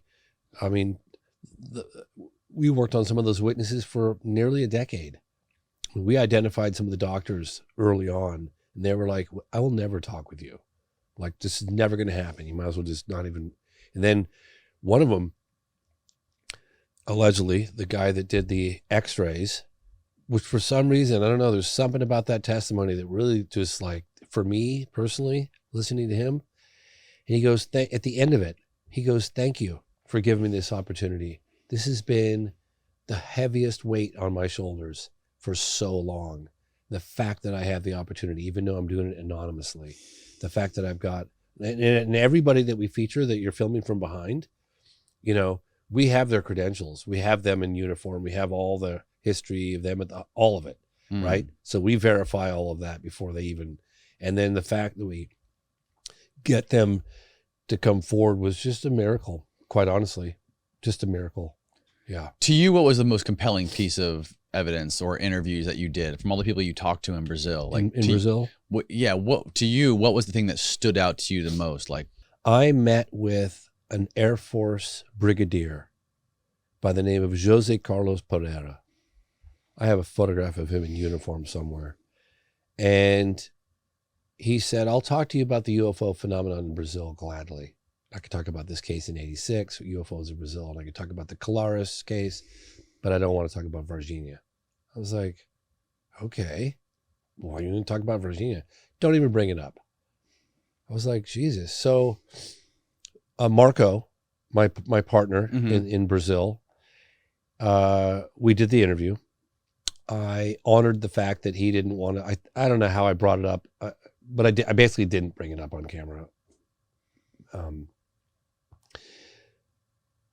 At the end of the interview, and I have video and photographic proof that I was with this guy. At the end of the interview, we walked him to his car where he had his driver waiting. And I looked him in the eye and I said, I swear on my life and on my family's life, there are no recording devices anywhere on my body. No cameras rolling. Please, General, like, please tell me, did Varginha happen or not? And Marco and I were just basically we were like, I'd never begged. I wanted to know so bad. And he looked at Marco and he looked at me. And as he was getting into his car, he opened up the back door and he goes, it happened. And he got in his car, closed the door, and off he drove. So I had, at that early stage, very definitive, for me, it's obviously, this is a story for you or anybody else listening to what I'm saying.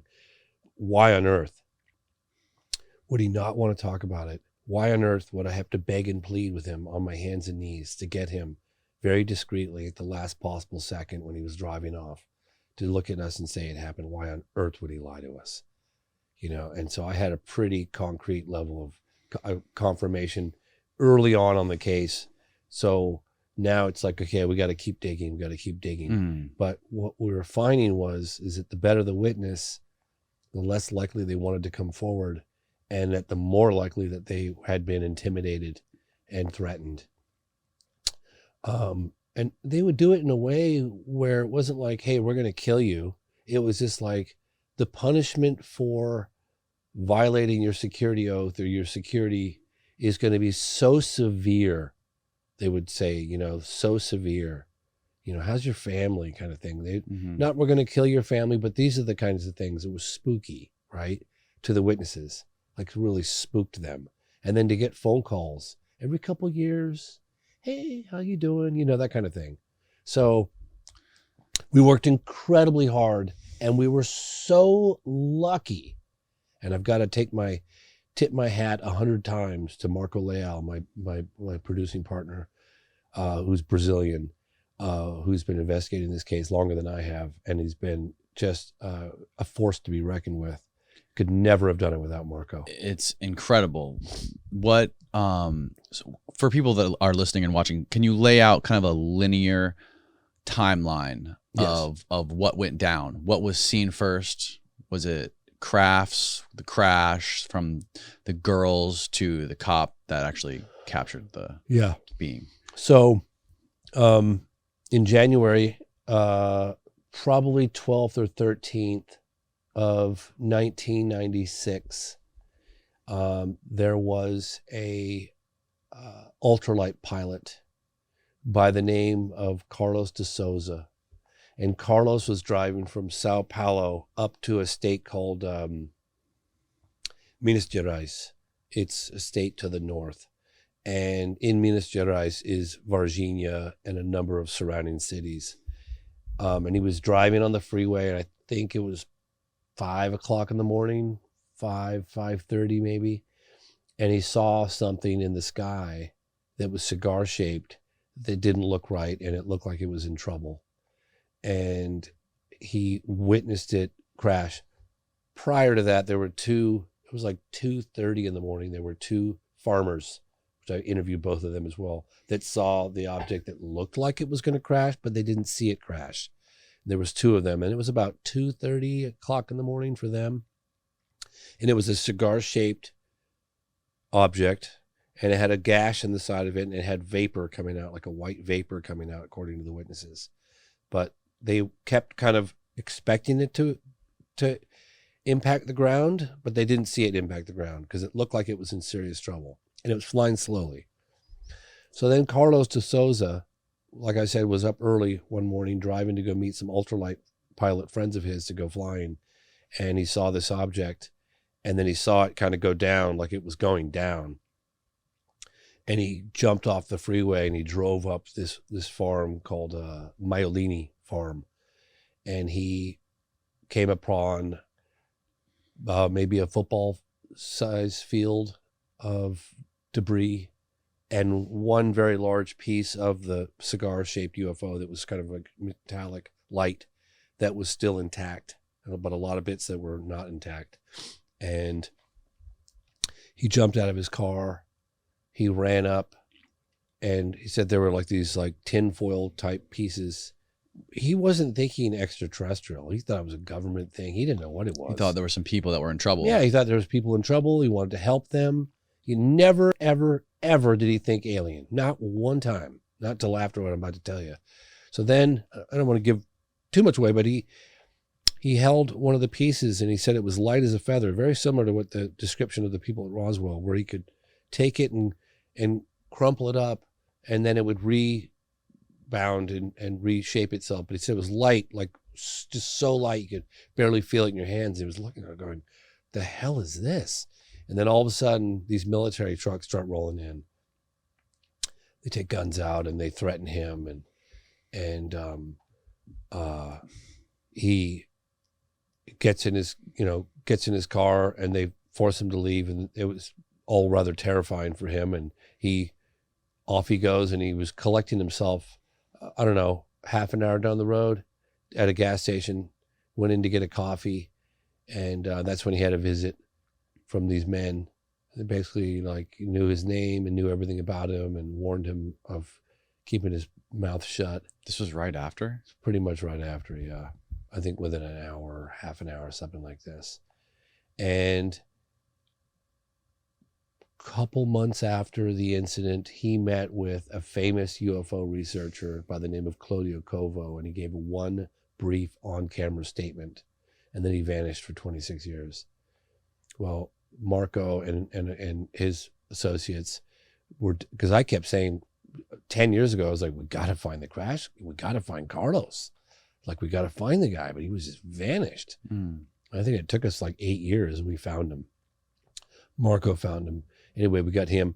Then, so then roughly, let's see, it would have been the morning of January 13th. So the afternoon of January 20th, you've got all sorts of reports of unusual activity in the town of Varginha. You're getting reports of weird, strange creatures. Nobody said ET. It was like, what the hell are these creatures? The fire department was called. It was 5 days. Wow. About 5 days, yeah. And the distance, I think the distance between the crash and the sighting in the town of Varginha is somewhere in the realm of 12 to 15 miles. Whoa. Something like that. And so you're getting these reports. The most compelling reports came from, civilian reports, came from three girls. It was Katya, Liliani, and Valkyria. And Valkyria and Liliani are two sisters, and then Katya was a little older. She's 21, and it was like 14 and 16. And they were going through a little field on the outskirts of town, but in the town. and they saw this creature in broad daylight. I think it was like 3 o'clock in the afternoon, crouched against a cinder block wall. And we're like, looking at this thing, like, what the heck are we looking at here? And it was weak. It had spindly arms and legs. It had like a brown, oily skin, almost like a kidney or something. Do you know what I mean? Like it was like an exposed organ. And it had, and they shrieked when they looked at it, and then it turned and made eye contact.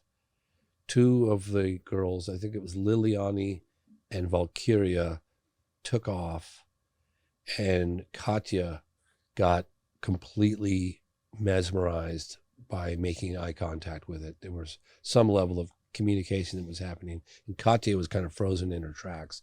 She was about 8 feet, maybe 10 feet away from it. And it was feeble. It was scared, according to Katya.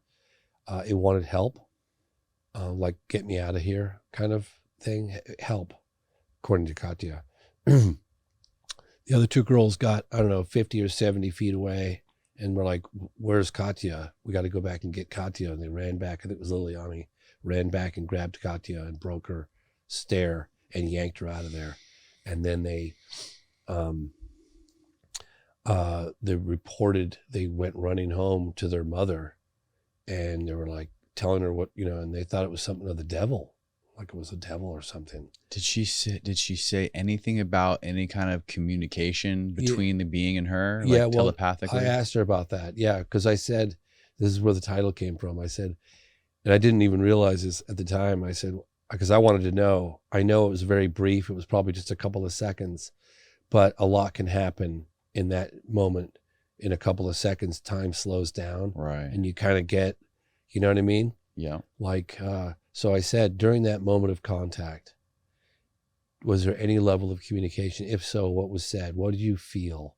And she said there was obviously no words or anything, but it was like, I'm scared, I'm weak, I'm scared, and I need help. That was what she got. And Katya was staying behind, and Liliani and Valkyria ran back and grabbed her. Katya was the oldest. She was 21. And so they run back to the mother's house, the 2 sisters with Katya, and the mother says, let's go back. And the 2 sisters didn't want to go, so she went back with Katya, was the oldest one. So the mother went back, and they found a footprint where it was, and just the strongest smell of like ammonia. Just, they said the smell was just like paralyzing, like 100,000 times worse than a skunk, just the smell. I had somebody say to me that seemed to be in a position to know, but I don't know, it could be complete speculation, because everybody had talked about the smell of this thing, that when certain creatures get scared, they have this, they excrete something that can protect them or paralyze those around them to protect, do you know what I mean? And like a skunk does. And that a lot of people thought that that's what these creatures did. They said it was like a sulfur mixed with ammonia. Like sulfur, ammonia, they said it was the worst, like it was just paralyzingly bad. Like, and it was in your nose for like a week. Yeah, everybody talked about that. So in any case, so the mother, I don't know if I'm going into too detail, the mother went back and smelled the smell and saw the footprint of, this weird creature, which I actually have a drawing of the footprint if you want to see it. Yeah, yeah. They drew the pictures, or they had an artist do a rendition from their description. No, the mother actually drew the footprint for me right there on the spot. Let's see if I have it here.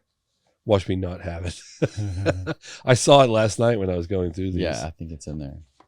Okay, here we go. This could be it. But it's basically like 2 digits. Like 2 digits like this with one appendage that looks like it maybe comes out when it's trying to beat when it's standing up. And when it's not standing up, it looks like this, kind of like so it can walk. Right. I'll keep discreetly looking here, you guys. It's right there. Ah, there it is. Boom. Wow. Okay. Yep. Good eye. So kind of a round paw with 3 long fingers. This is exactly where, you can see that. Hold it back behind the mic. Right there, yeah. Okay.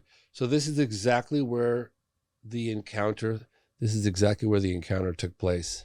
And these are the three witnesses. That's Katya, Valkyria, and Liliani. And this exact location. And this photograph was taken in 1996. Right after that. Right after it happened. Uh-huh.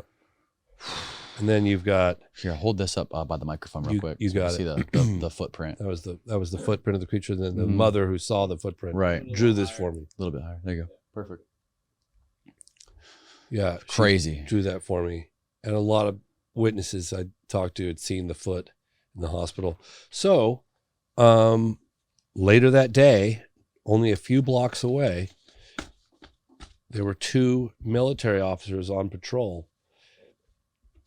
Nobody was talking ET, okay? Nobody had mentioned ET. The girls thought it was the devil. They were very religious. Right. The mother didn't know what, the girls saw. Later on that day, two military officers, Eric Lopes and this guy named Marco Chirizi. And when you're in the police, it's like the fire department's part of the military. The police is part of the military police. So these two officers were on patrol looking for something unusual. They didn't say a UFO crash and there was ET walking around. Right. So they're driving around and they're just a couple blocks away and it's around 5:30 p.m. They're a couple blocks away from where the girls encountered. And by the way, I talked to a lot of people that had that area of Varginha completely cordoned off by the military, like military blockades all around there. And I talked to a lot of, I have them on camera, but they were armed and like you're not walking one step further, including the local news outlets. I interviewed them as well. So they cordoned off the area that I'm talking about right now, and that's where the girls had the encounter. And 2 blocks away at 5:30, where military officers Marco Chirizi and Eric Lopes saw this creature run across the road in front of them. Slammed on his brakes. Marco jumps out the passenger door and grabs this thing with his bare hands. And he takes it and he puts it in the back seat on his lap. Believe it was the back seat. On his lap? On his lap, yes. And they take it initially to a clinic in the town of Varginha, and the guy comes out and says, I don't know what the heck that thing is. Get it out of here. What are you guys doing? Kind of thing. And so they go to another hospital called Hospital Regional. And at which point the creature remains in regional hospital. Sorry, the creature remains in regional hospital for, I'm not sure exactly how long, but it ultimately ended up in Humanitas Hospital. And we have testimony from doctors that performed certain things, as well as military guys that drove the creature. We have the entire area where the creature was. So they captured 2 creatures. One was alive, and I think the other one was not alive. The one that Eric Lopes caught that you said was in his lap in the car, was that one alive or dead? It was alive. That one was still alive. Yeah, and put up very little resistance. Mm-hmm. So he got a cut on his arm, kind of on his shoulder, like right here, during the capture of it. Whether it scratched him with a nail or I don't know what exactly happened, but he got infection. And within days, week or whatever it was, he went into the hospital. The doctor administered antibiotics, and he said he'd never in all of his years prior or since seen anything like it. Marco Chirizi, a perfectly healthy 23-year-old young man, got this like complete immune system failure, and he died. And we interviewed the family, his sister. We interviewed the doctor who worked on him, and they wanted to put him in the ground as soon as possible. I couldn't believe that you actually got the doctor on camera, the doctor that treated him. I know, it's crazy, right?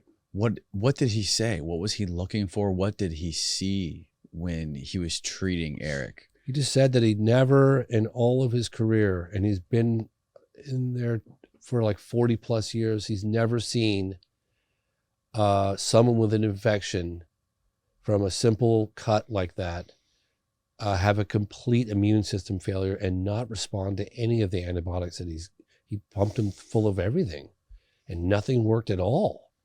And his health just went down and he died. There was some sort of mention of a granular toxin. Yeah, I know. I didn't quite, yes. We have the autopsy reports, which the family had to fight to get. We interviewed, I didn't interview his wife. His wife was interviewed one time, very briefly, never seen the light of day, by Roger Lear. Roger Lear, Dr. Roger Lear is a UFO researcher. He used to take, allegedly, implants out of people. And when Roger Lear found out that I was making this movie years ago, 2014, he was adamant that he wanted to talk with me. He wanted to get together. And I sincerely wanted to talk to him too, but I was investigating Rua at the time, and I was kind of backburning Varginha case. Long story short, he said, well, if you can't get me on camera, you got to have my tapes. I went to Varginha in 2002 and I documented a bunch of witnesses, some of whom have gone off the radar completely forever. Those tapes had never seen the light of day. I transferred the tapes, had them digitized, and then Dr. Roger Lear sent them back to Dr. Roger Lear, and then he died. And so I never got a chance to talk to Dr. Roger Lear, but I got his tapes. And one of those tapes, he interviewed the wife of Marco Teresi. Nobody's ever done that. Nobody's even going to get a hold of her. But nobody had ever managed to get the driver, Eric Lopes. He'd been in hiding for like 26 years. Marco, what's the name of the guy who died again? Marco Teresi. That was Marco. Marco right. Teresi died, yes. He was the guy that leapt out of the passenger seat and grabbed this creature, apparently. And the guy who was driving the car has never been... Now, won't even talk to the family of the guy who deceased. The guy who was driving the car, that's the guy who basically was about to shoot you guys. Yes. Yeah. Mm-hmm. Yeah. It's a crazy story. And we interviewed the town mayor. He was like, yeah, this is unbelievable as this sounds. I believe this actually happened. I interviewed the local news station, saying the same thing. They completely threatened to lock us up if we asked one more question at the military base Eza, to lock up the local media in prison for asking questions.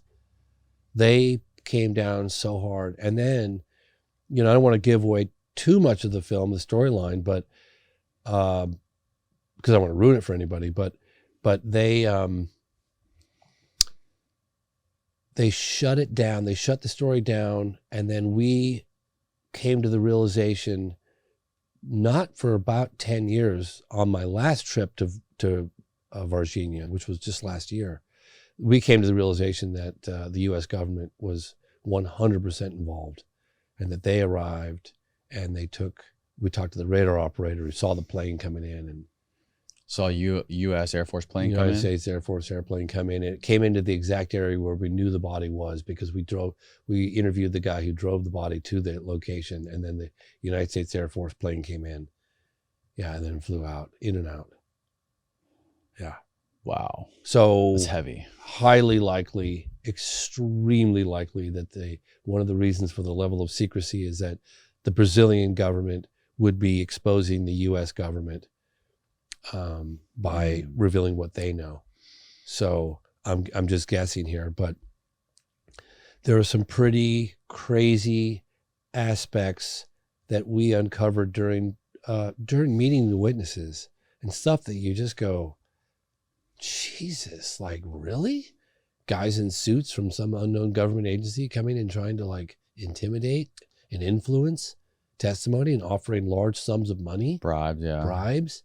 And then you've got like the lead UFO researcher on the case, Uberajada Rodriguez, who's a lawyer in the town of Varginha, who suddenly, after writing a book, does a complete 180 and he won't even talk to anybody anymore.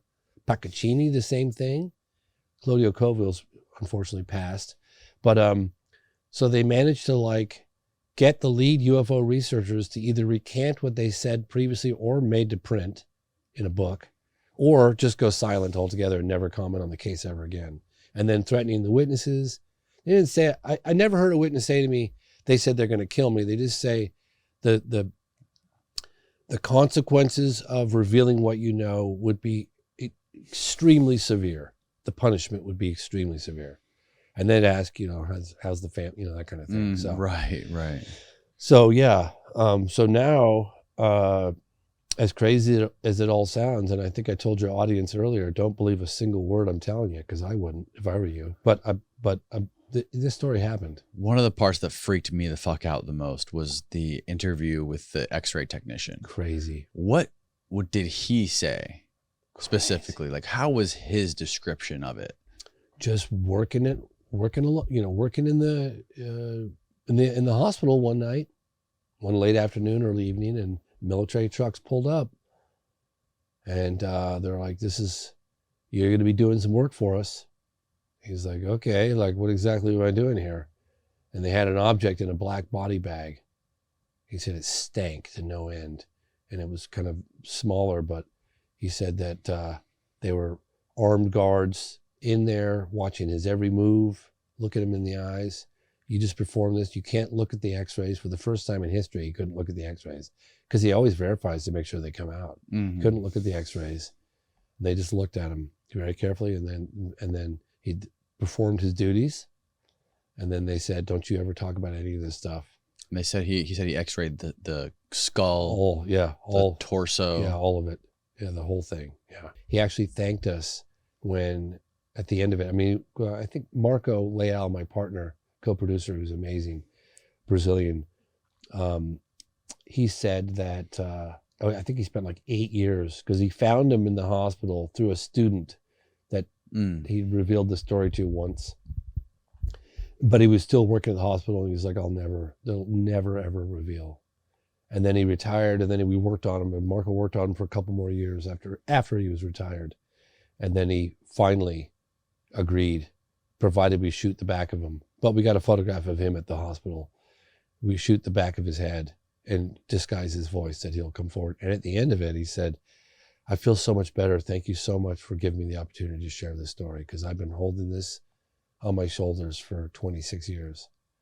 And they all were quite honest. Could you imagine if something like that happened and you couldn't talk about it? That's a big deal. Yeah. Yeah. Really big deal. Yeah, man. It's compelling how a lot of those interviews are. Those people they demanded to be interviewed from the rear and have their voices change and completely be censored 100%. It was that or nothing. So it seems like the thing that would blow this out of the water is if it's just crazy that there's this whole story happened and there's all this evidence from everybody. All these people are willing to talk, but still we can't get a photo or a video clip. All we get is, can we show the drawing? Wasn't there a rendition of the creature hiding? There's an artist did a rendition of the creature. Yeah. Kind of like huddled, like crouched in the corner. Well, hang on. Is it online? Well, I do have the actual creature that the girls gave me. They said it was the most accurate depiction of what the creature looked like, but it's a little model. Oh, okay. Yeah. I mean, because I don't have that really high level drawing. Okay. I don't have that with me, but I have let me grab it. Okay. Hold on one second. Yep. It's like super glue would probably do it. The head fell off. There's super glue here. We'll fix it after. Oh man. So it's this shiny brown creature. Well, I generally try to, avoid little trinkets like that because there's somewhat cheesy paraphernalia for UFOs. But the girls who came into contact with that creature, allegedly, said that this was the most accurate depiction of what the creature looked like. And that's why I brought it. Wow. I don't know if you want me to see if I can hold it. The reason why I have this is because the girls gave this to me and said that this is the only... forward. Like facing me. There you go. This is the only depiction of the creature that is totally accurate. Is exactly what they saw. And it was given to me by... And how big was it? It was like about 4.5 feet, maybe 4.5 feet tall. Mm-hmm. Wow. Brown, oily skin, big eyes, scared, cowering, non-threatening. It was non-threatening. It was scared. That image, that drawing, isn't anywhere on Google. It's strange because it matches all of the traditional depictions of the alien beings, except for the eyes. And its brown skin. Yes, and it had like ridges. There you go. There's a bunch of them. All right, so that's pretty accurate. That one upper right, yeah, that's pretty accurate. That's pretty accurate. So it had this brown skin and red eyes. Yeah, it wasn't evil looking. Yeah, some of these renditions try to make it look evil. I know it was not. Oh, look at that one. Go up. Left, yeah. Yeah, that doesn't. Yeah, those aren't. It's too big, and it wasn't reaching out. It's the wrong position. It was crouched. I mean, if you could see, like, all it did, okay, the entire time, it was crouched. It had its arms kind of between the legs, like this, right? And when the girl screamed, it went like this.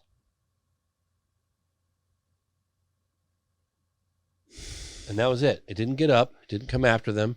It just turned to look them right in the eyes. Yep. Did they say it made any noise? No, they didn't, but others did. There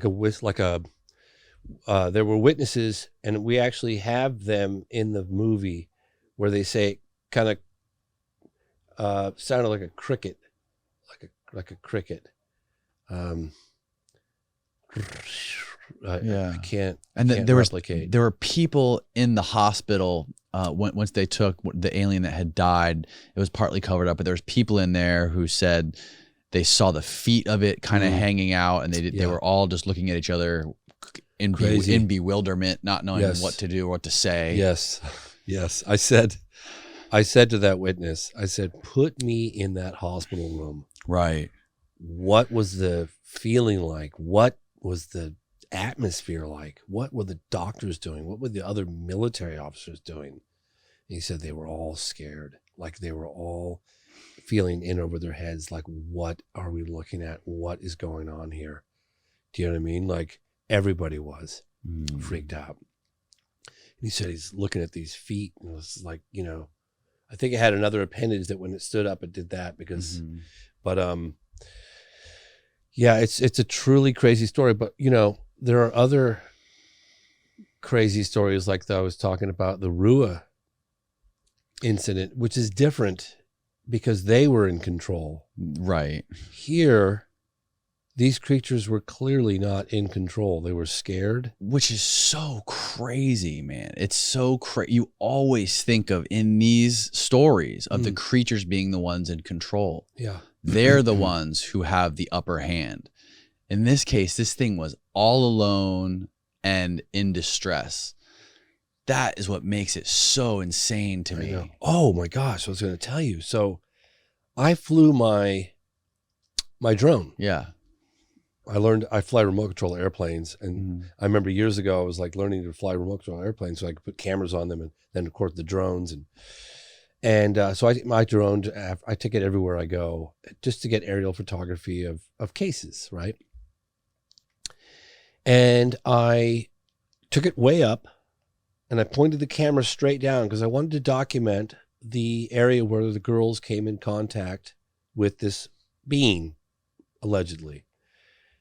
And you could see the blockade, the military blockade, where that was from a different witness. Then you could see where the girls saw the creature in this one little area. And then you could see where the capture occurred. And we were all like coming to the realization, wow, the vast majority of this occurred in a rather small area, like, I don't know, within 8-10 blocks, right? And then the family that we rented, we Airbnb'd a big house on the outskirts of town that was fairly secure. And the owners of the house were doctors. And they were like, what are you guys doing here? And we told them, we're making this stuff. Oh, okay. We're all really good friends, have a story. So we end up going to their house. It took like a couple of days because they really didn't want to talk on camera. And then they were like, no, we weren't going to go on camera. We just wanted to tell you they're doctors, and they were worried about the impact it would have on their careers and their credibility. And they didn't want to, they were like, no, we're just going to tell you, not on camera. We just wanted you to know what happened. We were like, well, okay, well, why don't I film you from the, You think all this camera equipment's here for I me to not reuse it? Yeah. So long story short, what we realized is that we had done an overhead shot of the encounter site, the military blockade site, the capture site, according to witnesses, all with one shot, and the home of the witnesses that we were just about to interview, the whole family, the mother, the husband and the daughter, and they all watched this thing for about 12 to 15 minutes. And we realized in the middle of the interview, wait a minute, the proximity to these witnesses, to the girls' witnesses, to the capture, to the military blockade, it's all right here. So we have testimony from an entire family that watched that night in January, right around midnight, a UFO, according to the entire family of doctors, looking for something. And it was doing a grid search over the area where the girls had seen it, where the capture happened, where it all happened.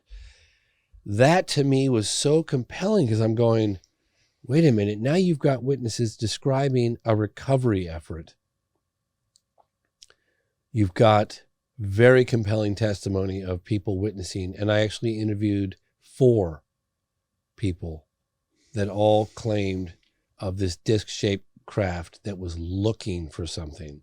Doing sort of a grid movement. Well, I mean, if we left our people behind, I'm sure we would be looking for something too. Right. I know it sounds so crazy. I really do. But you didn't put this together. Like they didn't put 2 and 2 together no, when you talked to them. No, well, they said they were looking for something. I said, how do you know? They were doing this grid search.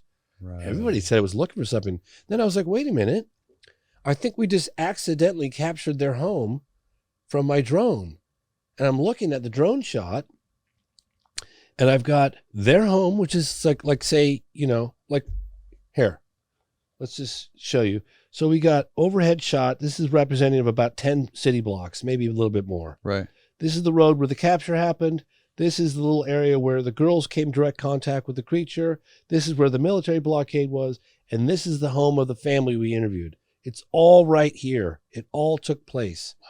Yeah, man, it was incredible. I had goosebumps. So we were all just going, oh my God, they were looking for their people. Clearly, what the hell else are they looking for? If you are to believe the accounts of the people that you met, and I believed all of them, no question about it. Can I have some of this liquid death? Oh, absolutely. Hell yeah, man. That's for you. Awesome. This is water in a bottle. I'm actually water in a can, yeah. Water in a can. I really like that because I hate plastic. I always feel so bad about all the plastic. Yeah.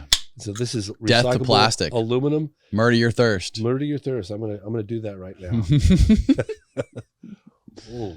Did you get any sense from any of them whether this being was a biological entity compared to possibly being some sort of robot or humanoid sort of drone or clones? Because you think when these creatures visit us, if they're coming from someplace far away, similar to the way we look at Mars, we send robots. Like, why would they come here themselves?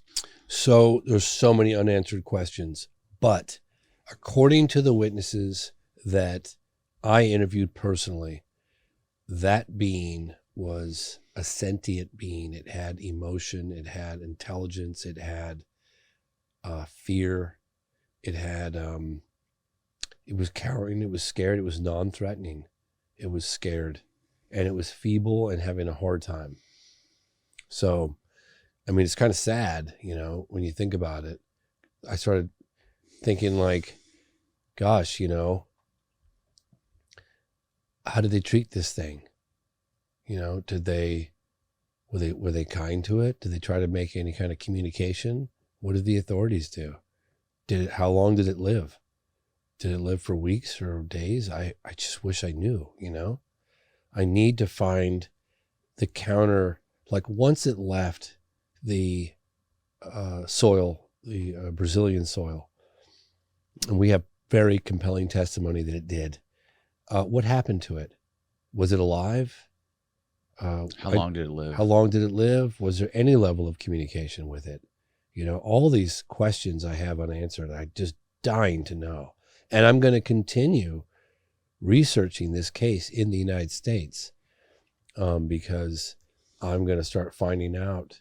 Well, I know I know of a bunch of evidence, photographic evidence, videotaped evidence, filmed evidence, and now physical debris evidence with bodies.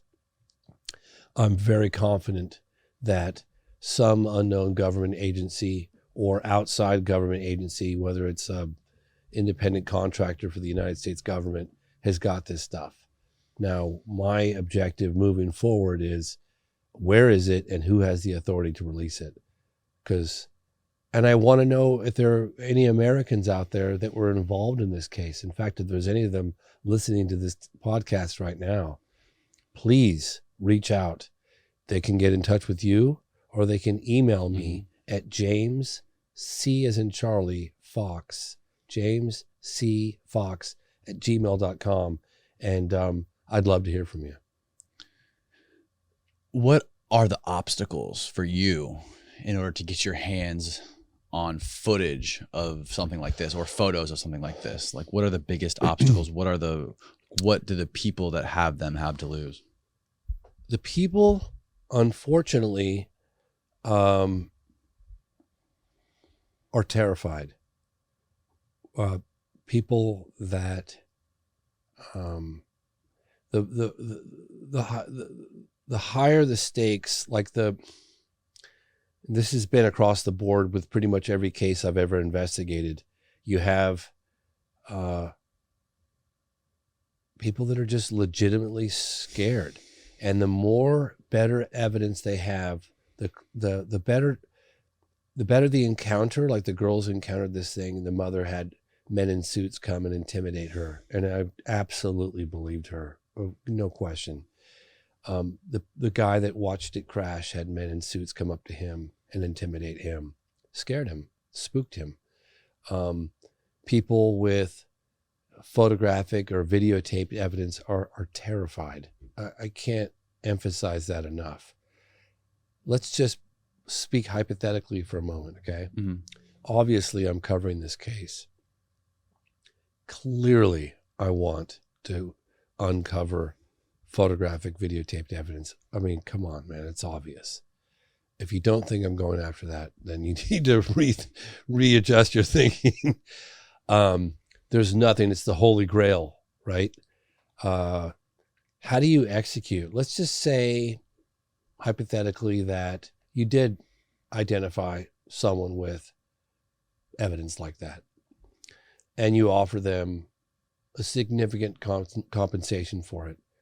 Either they don't want it, they're too scared, and there's no amount of money, or let's just say they do agree to take money.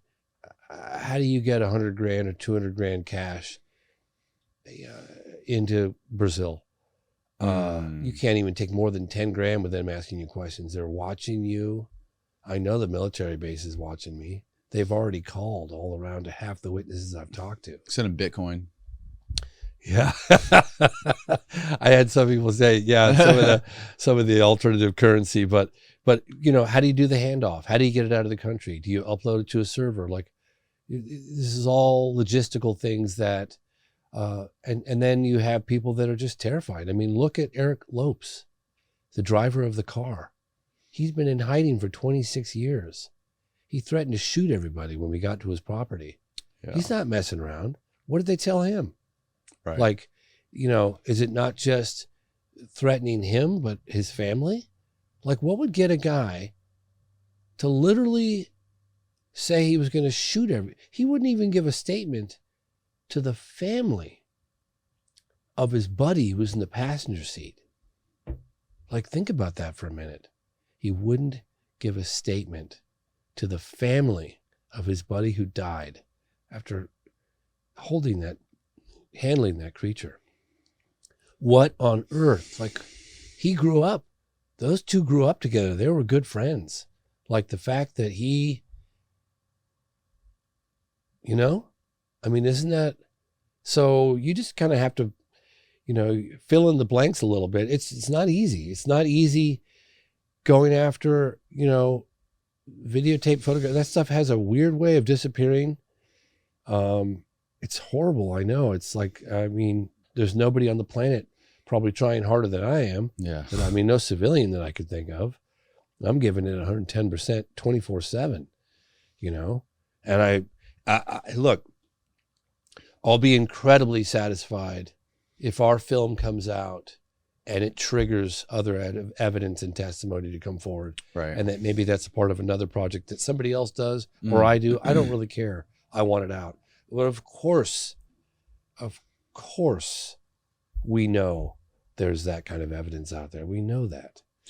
Now, John Mack, the Harvard psychiatrist, he interviewed the girls in all the girls and the boys in Zimbabwe after that thing happened. But he also interviewed. Did he also talk to the people in Virginia? Yes. Yes. That's fascinating. How did he get in touch with them? How is it that almost no Americans, and even the UFO community, researchers, know very little about this case? You had two people that I know of, Americans, that investigated. Roger Lear and Dr. John Mack. They're both deceased. Dr. John Mack is really funny because I was investigating the Rua, Zimbabwe case. That's that landing at Ariel School in 1994. I think it was September. And where roughly 100 school children were out in broad daylight, and they all witnessed a couple of disc-shaped craft come down and land in the field next to their playground. And they all ran out with great curiosity and came face to face with beings very similar to what the girl, the big eyes, spindly arms and legs, about 4 feet tall. There was telepathic communication that occurred. Sounds totally unbelievable, but I'm pretty sure that case happened as well. In fact, I'm convinced it did. But Dr. John Mack was investigating that case, and he was doing so at the behest of Lawrence Spelman Rockefeller, who was funding a lot of his efforts at the time. Rockefeller was putting pressure on the Clinton administration. He was funding researchers. Harvard psychiatrist Dr. John Mack. Harvard tried to fire John Mack because of his association with UFOs and alleged abductees and the work that he was doing. And apparently Lawrence Spelman Rockefeller picked up the phone and called, said, those grants you guys like getting from the Rockefeller Foundation? Well, if this guy gets fired, those are all gone. So anyway, so he was funding him. So you had John Mack investigating with the camera crew in Africa. 2 years later, you got this another amazing case in Varginha, Brazil. He's interviewing the witnesses those were there. only 2 years apart. 2 years apart. Wow, man. The 90s were amazing. Like, think of some of the best cases ever. That massive broad daylight mass sighting over Arizona, that's such a good case, man. Even the governor saw it. That massive, you had... You're talking about the Phoenix Lights? Phoenix Lights. You had the 50th anniversary of Roswell. You had the people coming forward from Roswell, because in 1997, a lot of them weren't dead yet. A lot of them had died, but a lot of them had not died. So you had the Roswell thing. You had the Belgian UFO wave, which was the late 80s, but early 90s as well. You had 94, you had the landing at the school in Africa. In 96, you had the crash in Varginha. In 97, you had the massive flyover of the state of Arizona, the Phoenix Lights. I mean, my God, what an exciting Why was the decade. 90s so hot? I mean, you cover in Phenomenon the 80s, during the Cold War. Yeah, I cover a lot of... They targeted these nuclear facilities. Like, there was many sightings. I love the way you showed the graphic of the world, and you showed the timeline of every nuclear bomb ever detonated. Yeah. Crazy. That was Lance Mungia's idea. It was a brilliant idea. That was like, brilliant. yes, Lance, let's do that. I had no idea we detonated so many nukes. I know. Isn't it crazy, those stories of like the UFOs over these top secret facilities of shutting these things off? Fascinating.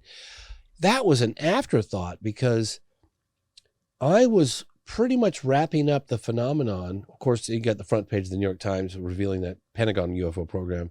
And then I was interviewing the former Senate Majority Leader, Harry Reid, who had initiated ATIP, Bigelow and everybody else.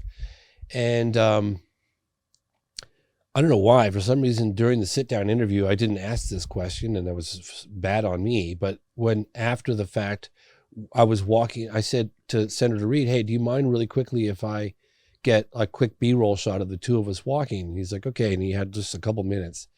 And so he had like these security guys, detail kind of looking at me, and I couldn't even get near him without them looking at me all funny. It was kind of weird, big brute guys, Yeah. And is it okay if I stand next to him and we'll walk down the hallway? Okay, They were walking, and I said, what was one of the more astonishing aspects of the phenomenon that you uncovered during this Pentagon UFO program? And he immediately said, the fact they're shutting off our nukes. And I thought, oh my God, I just got that on camera with Senator Harry Reid. That's an aspect of the phenomenon I'm going to have to cover in the movie. And I went back to some researchers, and that was the last thing we did. That was the last aspect of the phenomenon that we put in the film. But in any case, getting back to John Mack, I was following his work in Africa, kind of picking up where he left off with that case. Randall Nickerson also did a film on just Rua, which is I think it's out now, called Aerial Phenomenon. He was very helpful in helping me, put me in touch with some of the witnesses. But in any case, I was following Dr. John Mack, and then to my astonishment, when I got to Brazil, I uncovered archival tapes of John Mack in Brazil. So John Mack was doing a lot of like cutting edge investigations in the 90s that he never really saw through to fruition, because he was struck down, I think, in the early 2000s he looked the wrong way. People think it's a big conspiracy that he was killed. I really don't believe that. He looked the wrong way in London. I've done it. It's easy to do. You go across the street and especially if you don't spend a lot of time there, you don't know the way traffic flows. Got a couple beers in your belly and you just look the wrong way. Yeah. You just go jump across the street. You look, used to looking this way or what, So unfortunately he was run down and died, but it was amazing to see him. He was like at the forefront of a lot of these incredibly compelling cases. And I'm so glad they're coming out now, Yeah. Like Varginha happened how many years ago? What's it? It's 1996. 28 years ago. Is that 28? Close to 28. My wife was born in 96. I think she's 28. Okay. Wow. So it's almost 3 decades it's taken for the story to really come out in the United States. Right. Varginha is known pretty well. And it's funny, actually, they put their spin on it the same way like with Roswell in the United States. I think that's changed a little bit recently, but like when I hired a local talent from Rio de Janeiro, this audio guy, twice, 2 different audio guys, and they were laughing, oh, we're going to go investigate Varginha, kind of thing. And then at the end of it, after they met the witnesses, they were like, whoa, this happened. Yeah. But they kind of had that level of disinformation that had kind of swirled around the Brazil. But that too now is changing.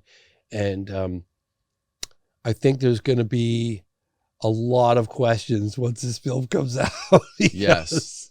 It really exposes this case unlike it's ever been exposed. Well, the most fascinating thing to me about the Rua incident is the telepathic communication that they all explained to John Mack. The videos with John Mack are fascinating. How he's talking to him and they're explaining this. Like, I don't know how long after the incident it was. For people that don't know, couple weeks. Maybe for people that don't know, you can give kind of like the bullet points of that encounter. Sure. So there was a sighting of a UFO over probably a 3 or 4 or 5 day period in South Africa, as well as, which is just to the north, Zimbabwe.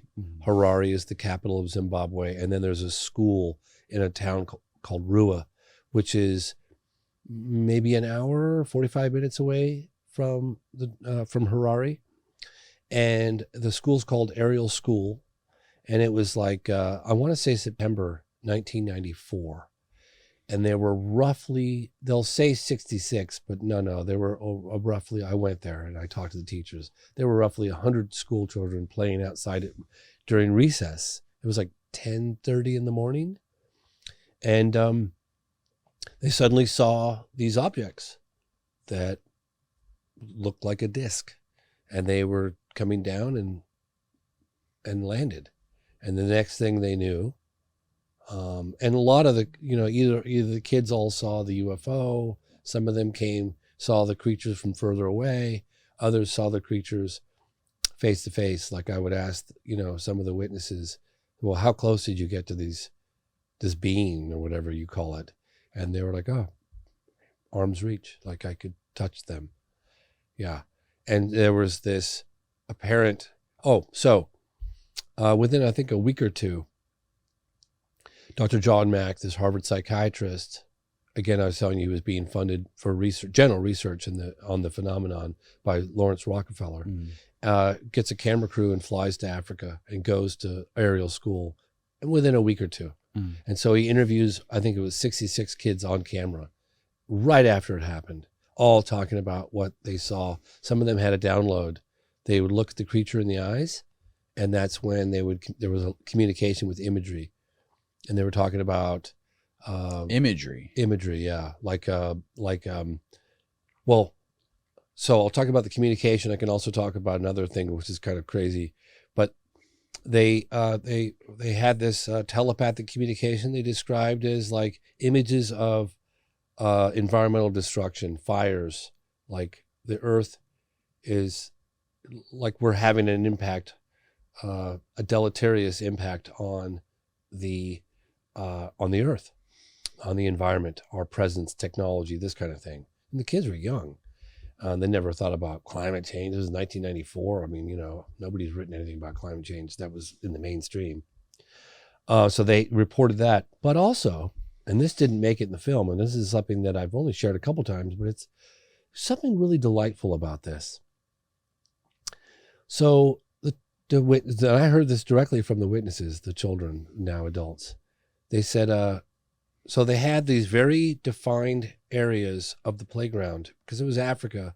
They had these big telephone pole like things that would define the absolute outer perimeter of where the kids were allowed to play. And because there were like dangerous snakes and tall grass and spiders and this sort of thing.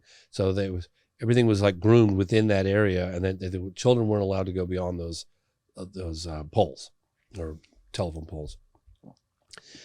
But what they would do is they would go, children being children, they'd go and they'd skip and dance on top of the poles at that furthest perimeter. Like if they went 2 more inches over to the right, they were out of bounds, right?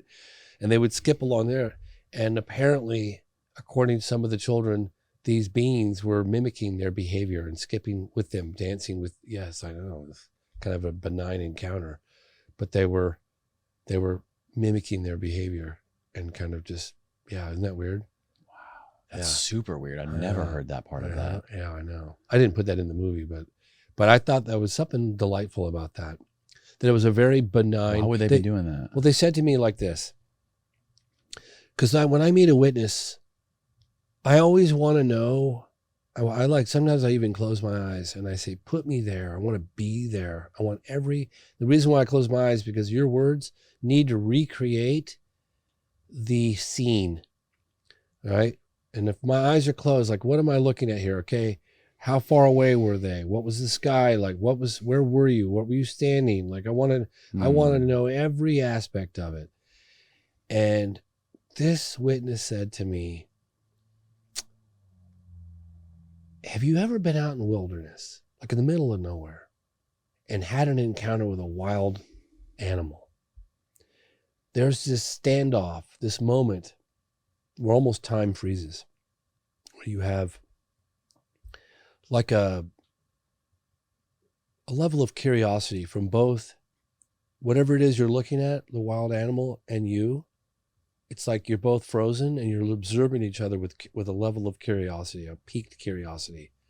You know, what are you? Wanting to learn about each other and like, are you trustworthy? Is this a threat? What is this? Curious, very curious. They said that's what it was like with the being. Like it was just as curious about them as they were of it, you know? And I was always kind of stuck in my head about that. How many of them were there, did they say?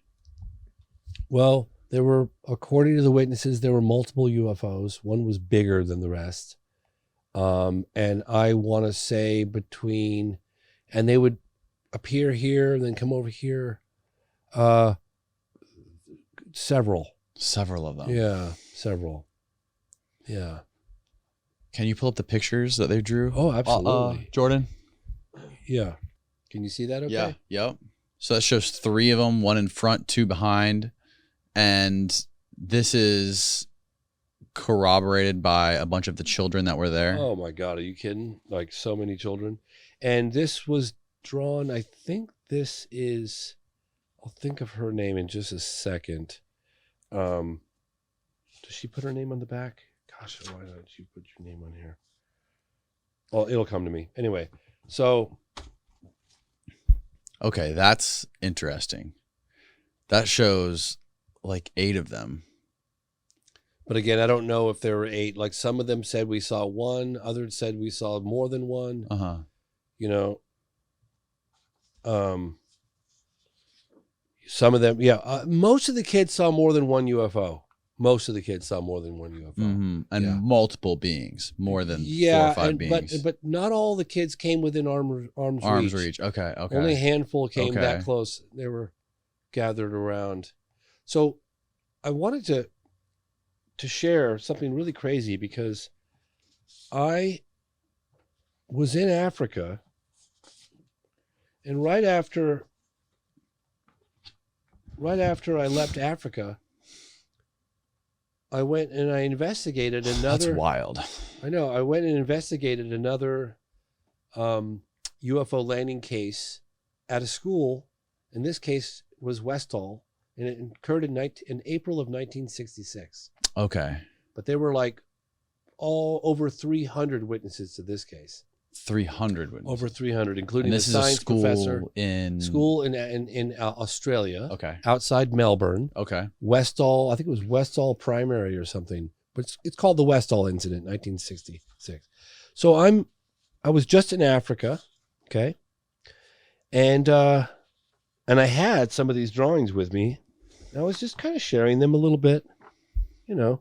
And it looks very much like the classic alien, spindly neck, long neck with big head and big eyes. So anyway, so I'm kind of sharing this, and I had someone say, bloody hell, I mean, like, that looks just like the Wangina.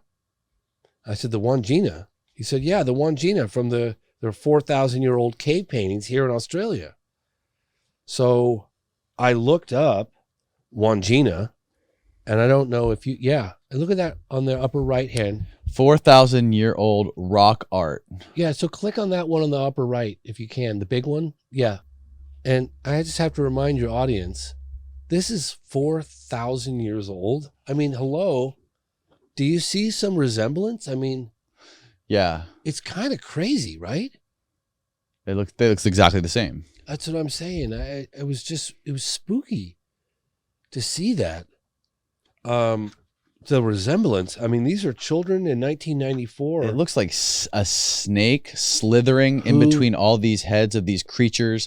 For people that are not watching and only listening, there are these 4,000-year-old cave rock paintings from Australia, and these heads look like the traditional UFO heads with the big eyes, the big head, the spindly bodies, and there looks like a snake slithering through it. 2 tall, skinny-looking beings off in the background. And a bird, Anyway, it's just, I mean, could that possibly be a coincidence? I mean, I don't know, man, but that was just, and there's obviously. And this is, so these are apparently in some caves, and how do they date it to 4,000 years ago? That you're going to have to talk to, specialists, because I don't know, but that's, according to everyone I talked to, these are thousands of years old, right? On cave paintings in Australia. In fact, I almost went to one of them. And in fact, next time I go to Australia, I'm going to go and look at some of this stuff, because it's just like, oh, look, I don't know which one that is. That's interesting. I mean, it's just the big eyes, that shaped head. It's just fascinating stuff.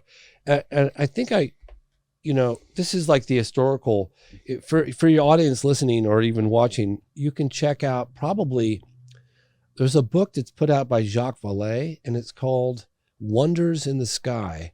And he documents ancient sightings whether it's cave art or paintings or there's coins, historical paintings, historical Renaissance stuff. paintings. It's fascinating. It's called depicting UFOs, depicting which cannot be interpreted as anything other than UFOs.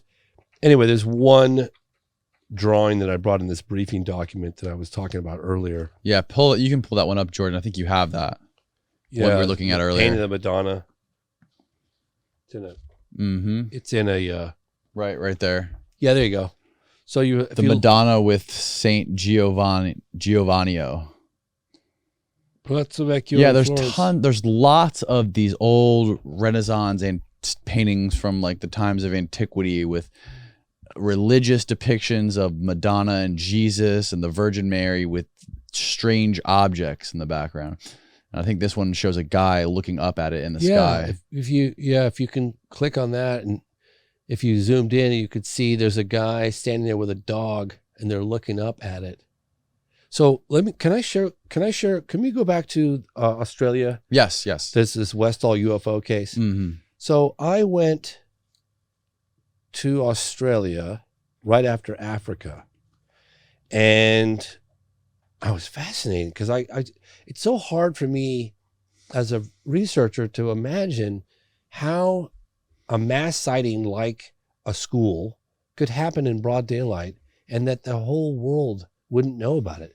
I just have a really hard time wondering, how is that possible? Do you know what I mean? So I started investigating, with the help of a number of Australians, researchers, and there was a guy who was 12 miles or less, 8 miles away from the school. It was 2 days prior. Usually when there's a UFO sighting, there's always a couple of days lead up to whether it's a big event like a landing or something. It's almost like they're kind of casing the joint. I don't know. You'll always, there's UFO activity on a big mass sighting, usually for a few days before it does something. There was a guy that was about, like I said, 8-10 miles away. His name was James Kibble. He'd never come forward ever. He was out in his garden with a Polaroid. It was, I want to say, April 4th. I'd have to look at the exact, but it was like April 4th, 1966. And he wanted to share the progress of the flowering garden at his mother's place. So he had his Polaroid camera out there, and then he saw something glinting in the sky that caught his eye. And he looked up and he saw this disc that was, according to the witness, James Kibble, he's deceased now. He sent this to me. This is a direct scan of his. He mailed that to you? He mailed this to me, yeah. So it's descending like this. Yeah, please. And it's descending like this. And then all the witnesses at the school that saw this object take off, they said it was a disc and it went like this. It goes up like this on its side, and then it shoots up straight up in the air. Well, that, according to James Kibble, is the disc that flipped up horizontally like this before it shot off. A moment later, he said it was like a bullet leaving a gun shot out of there. Now, I'll share some interesting aspect with your audience, and that is, if you ever see a UFO photograph with crystal clear defined edges, it's probably a fake. They don't know why, but there's something to do with the propulsion, they're guessing, right, that causes the edges to blur ever so slightly.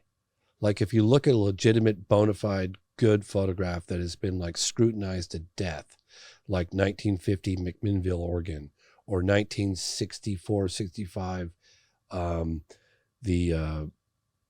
UFO worker that snapped off 3 or 4 Polaroids.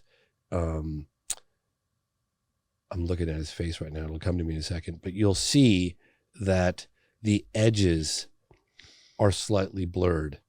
And according to witnesses or specialists that I've talked to, that's a pretty good indicator. That coupled with the testimony of the person that shot it.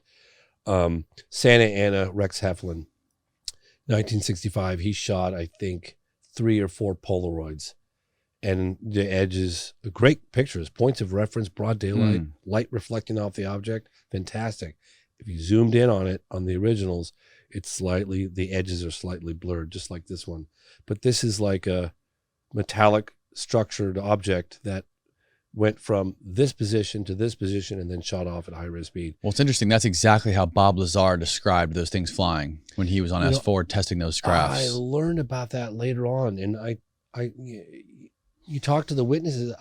I'd never talked to, prior to Australia, I'd never talked to someone who described it. I mean, this thing was sitting on the ground when the kids ran up to it. Okay, sitting on the ground, right there, broad daylight. It lifted off, got like 20 feet up, and then it flipped on its side, and then that's when it rocketed off. That's what the kids described? That's what the kids described, yes. So yeah, Bob that's what this guy who snapped a picture of it, right. This is it in that position right before he said, a moment later it shot off. I said, describe the acceleration to me. He said, like it was being shot out of a gun. Mm-hmm. Just bang, gone. Yep. The pilots described it, the pilots that saw it off the coast of San Diego explained it like if you put a ping pong ball into a cup and you shook the cup. Yeah. That's how the motion was. Oh. And then Bob described him flying belly first, like when they did the test flights. Which brings me to the picture you showed me last night of that red glowing object. Okay. Can you show that? I can. I have that on my phone. I can text it to you and you could forward it over to him. Okay. But that's kind of a bigger story behind that whole thing. I don't know if that's something that you want to go into detail as on. much as you're comfortable with sharing. I'm happy to do it. Absolutely. I'm happy to do it. But because that is, if that's real, that is one of the most compelling photos I've ever seen. Yeah. Of a UFO. I'm happy to share that story. Yes. And I just shared a single frame clip of an object. That's basically what I saw. But I saw videotaped. I don't know if you got it yet. I just got it. I'm forwarding it to you now, Jordan. Okay, cool. So, and then I'll tell you the story about it because Did you get it? It's footage that I've seen with my own eyes. That's truly. So, is the first time you told the story about this to Logan Paul's first time you told the story? Well, I was always kind of hush hush about it for a long time. I mean, I would tell my friends and stuff because I was worried about it. I was worried about jeopardizing my efforts to get it. Why is that so small? Yeah, blow it up. Make it bigger. Yeah, there we go. Okay, so, but I've told the story a couple of times publicly, and the most detailed was probably when I was on Logan Paul's show, because he's like, evidence, where's the evidence? And of course I feel him. I know what he's talking about. I feel the same way. I mean, I got some evidence, I've uncovered some nice photographic evidence and video. So let me tell you the story behind this because it's pretty crazy. I was doing my first UFO documentary way, way, way back. Believe it or not, they had cameras back then. I'm old, but not that old. And I was interviewing a guy who lived on the outskirts of Area 51 in the area where you could live. It's not like restricted, space. But his name was Chuck Clark, and he lived in a double wide, and he was a former military guy, an amateur astronomer. And he had a sighting of something out at Area 51. And remember, this was kind of around the time that Bob Lazar's story was coming out. It was really big. This was the early 90s. I couldn't tell you exactly what year, but the early 90s. And so Chuck and I, he was participating in my film. It's called 50 Years of Denial. And we were going back and forth for several months. And I was fascinated by what was going on at Area 51. I was a very curious person by nature. So I stayed in touch with Chuck and we communicated often. Well, one day he calls me and he goes, I got something to show you. And I said, okay, well, can you tell me what it is? He goes, no, but I'll tell you this much. When you see it, your jaw's going to hit the ground. I said, really? And he's not one for hyperbole. I mean, Chuck is a pretty mellow guy. I said, really? He goes, yeah, really. I said, I'm getting in my car and I'm driving straight there. I think it was like 16-hour drive, 14-hour drive. But I was like, if Chuck says, so I get to the little alien. Chuck lived just a block away in Rachel. Nevada.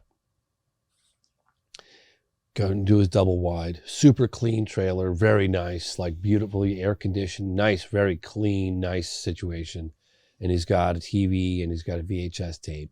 And he pops his VHS tape in. He says, sit down, I'll show you, you know.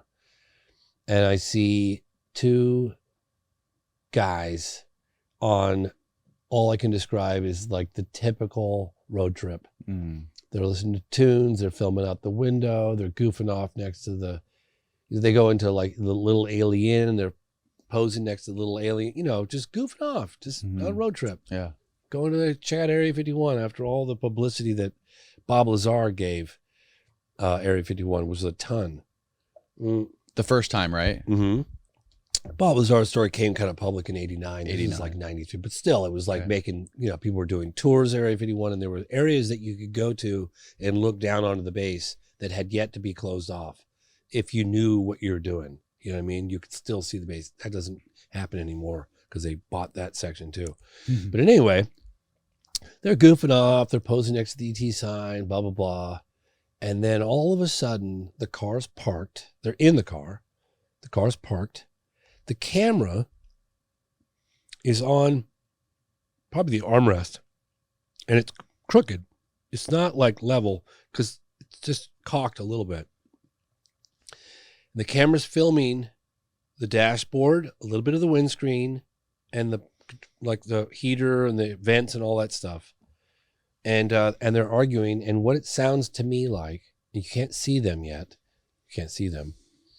It sounds like they're trying to crawl under the seats. That's what it sounds like. And they're arguing. Excuse me. And all of a sudden, one of them's like, it's over the top of us. Get down, get down. It's over the top of us. And I'm like, what the hell is going on? You know, I'm looking at this video going, what am I looking at here? What's going on? And at that point, this light, like, this is the car.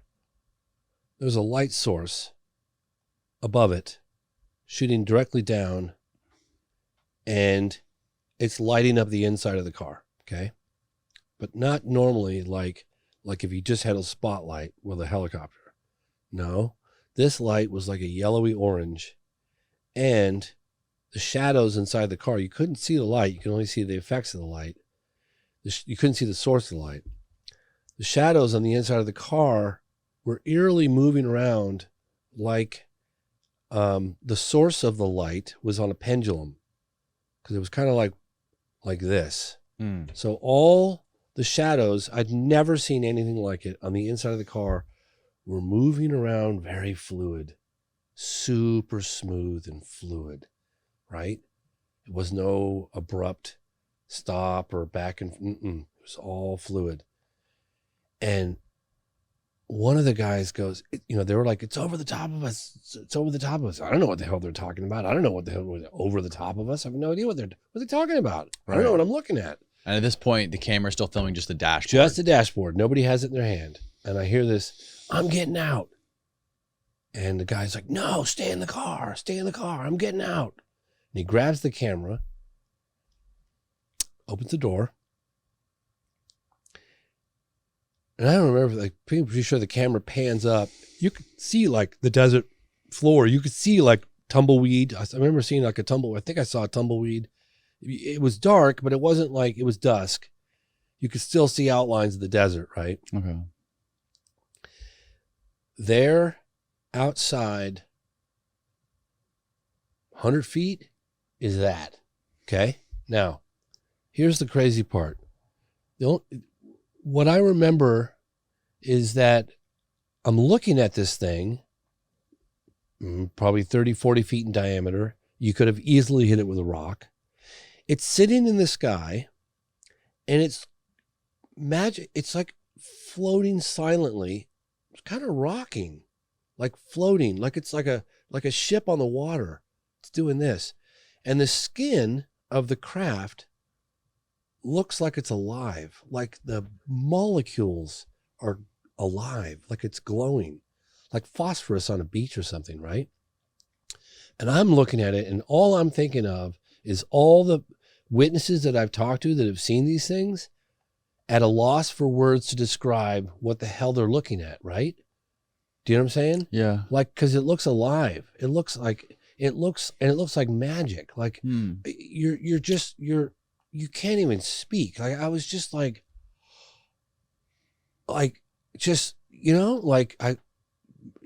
Chuck Clark was right. My jaw was on the floor. Like I just couldn't believe what I was seeing. And then the guy operating the camera goes, "Oh my God," like this, and then bammo, the camera shuts off. Did he shut it off? Or was it just, like shut down? I have a vague memory of something like him saying something about the battery or something, but the camera shut off pretty quickly. Camera shut off. And that was that. And I looked over at Chuck Clark and I went, holy shit. Like, who gave that to you? Like, I need to have that. I was still in production of my first piece, right? I was like, I got to have that. And I just said, and he's like, oh, they're really scared that they shot something that's like a secret, super secret, stealth government, whatever.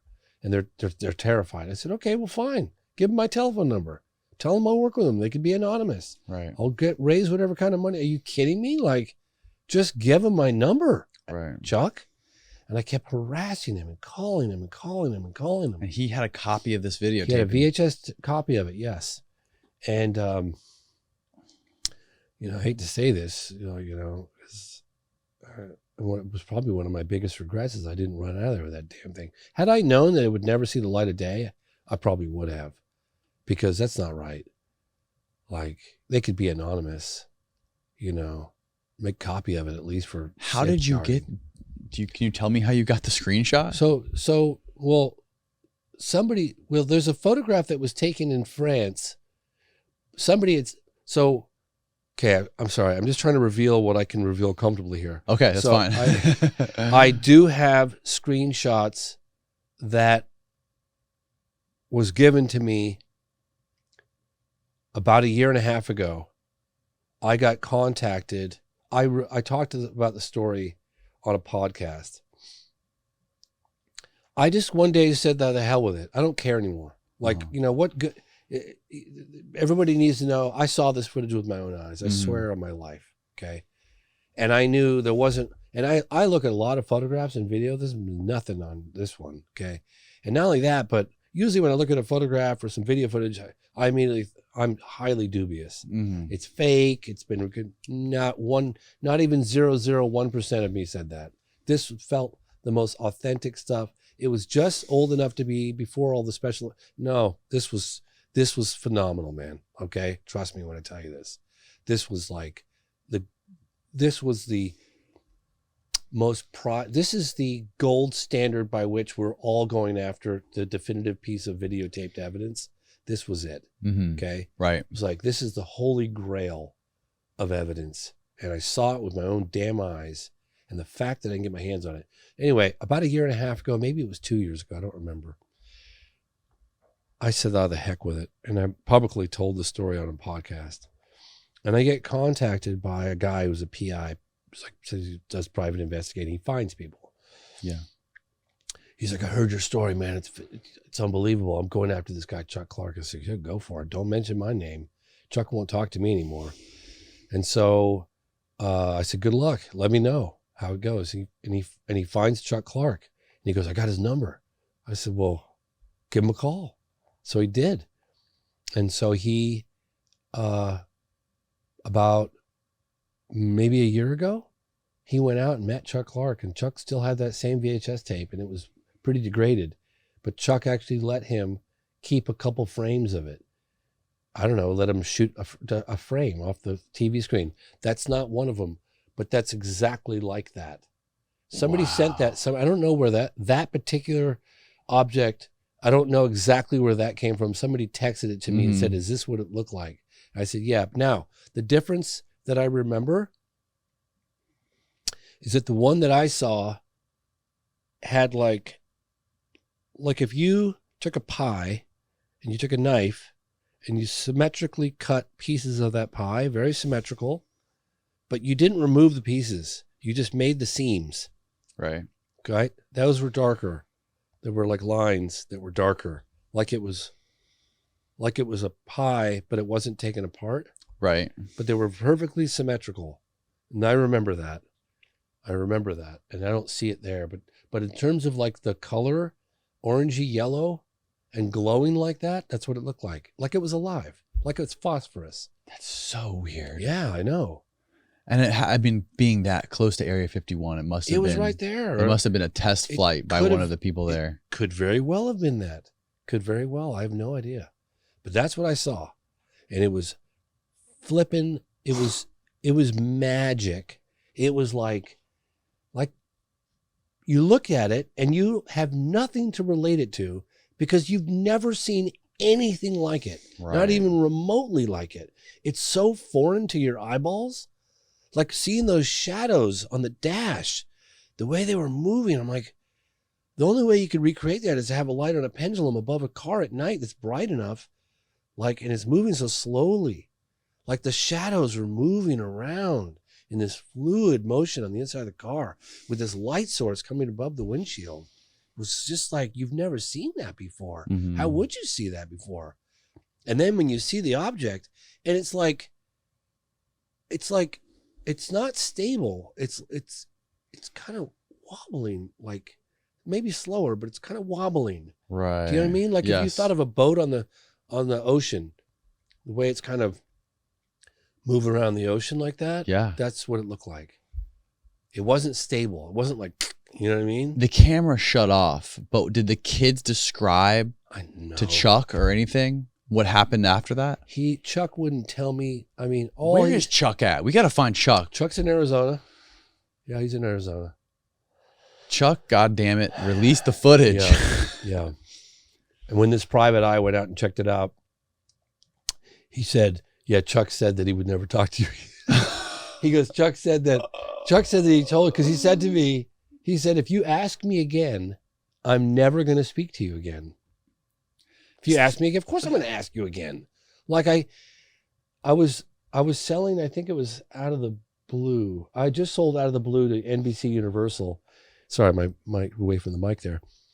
And there was this guy, Larry Landsman, who was at NBC Universal. And I told him the story. You know, he was buying my movie, sci-fi or whatever. And he goes, $30,000. We'll get $30,000, no problem for that. So I was like, okay, I'll reach out to him, but I don't know how well it's going to go down. It was like 2009 or 2010. And I reached out to him and he goes, "I'm never talking to you again." I said, "Well, I just have $30,000. Could you just offer it to the kids $30,000? Like, come on. Right. Just talk to them. He wouldn't even entertain it. No. You think he's in a similar situation as some of those people in Brazil, maybe? No. Or those kids are in a similar situation like that? No, I don't. You don't? Why would he show it to everybody? I mean, right. You think he'd keep it in a vault? He never got it transferred he never got it digitized. That footage should have been transferred to Beta SP from that bloody VHS tape from when I saw it, because I can assure you, VHS tapes deteriorate. They degrade. Right. You go over and you play them over and over, that half-inch tape, you know, so that tape is like, who knows how bad it is now, but it's not great. It's not like, you know, what I saw was pretty phenomenal. I mean, it was VHS, but it was, wow. It was like a couple weeks old when I saw it. Yeah, I didn't dilly-dally, man. I went straight out to see that stuff. I'm not kidding you. I was like, okay, I'm going. Like, I don't know how much more time we have, but there was a couple of things that I could share with you, or however you feel. Yeah, let's share it. Let's talk about everything. Well, this is kind of interesting because, well, I'll start with this one first. This was just something that we stumbled upon when we were making the phenomenon. It was I think they call it a telex. What was when you send a telegram or a telex? I have no idea. It's in it's in 1952. We didn't have fax. So if you're communicating directly, you'd send I'm sorry, I can't. A telex, maybe. I don't know. That was way before my time. I know, it was before my time too, but in any case, this is interesting because we came across this. This is from the White House, from the Truman Library. In 2 consecutive weekends of July 1952, the White House Capitol was buzzed by UFOs. Right.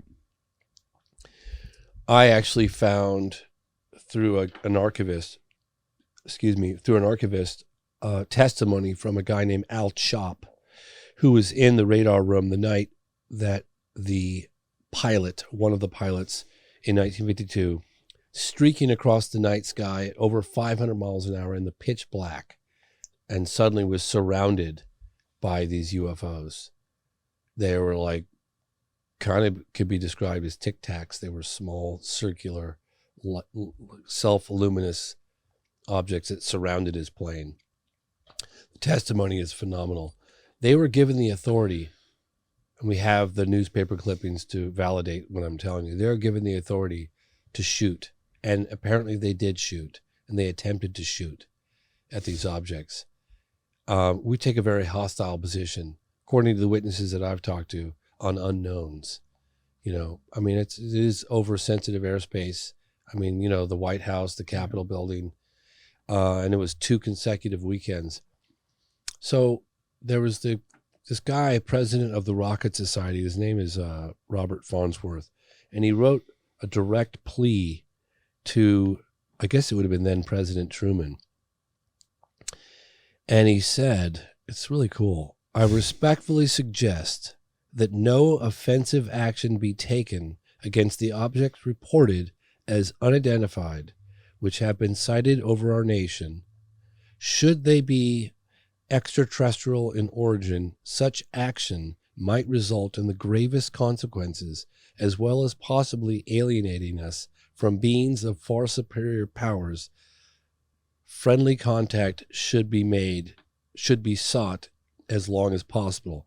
Anyway, it's just kind of a cool little, came right out of the Harry Truman Library. Wow. Yeah, I got it directly from the Harry Truman Library.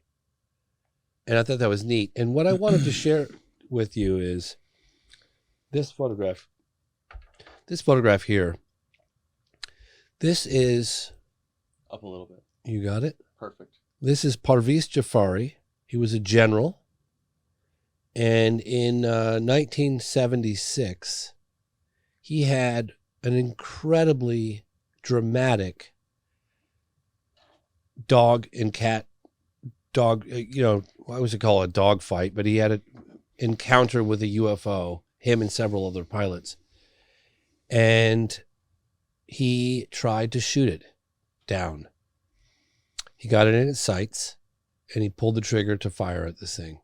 And his entire cockpit froze, and he started falling out of the sky, and he said he was a second or two away from bailing. Thought he was done. And I interviewed him. We flew him out from Tehran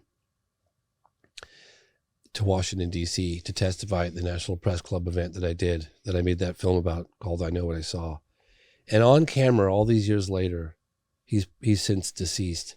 He said, gosh, my biggest regret is why did I try to shoot it? I should have tried to make friendly contact.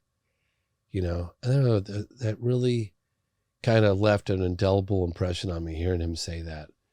Like, why did we have to have an aggressive posture? Why didn't we try to make friendly contact?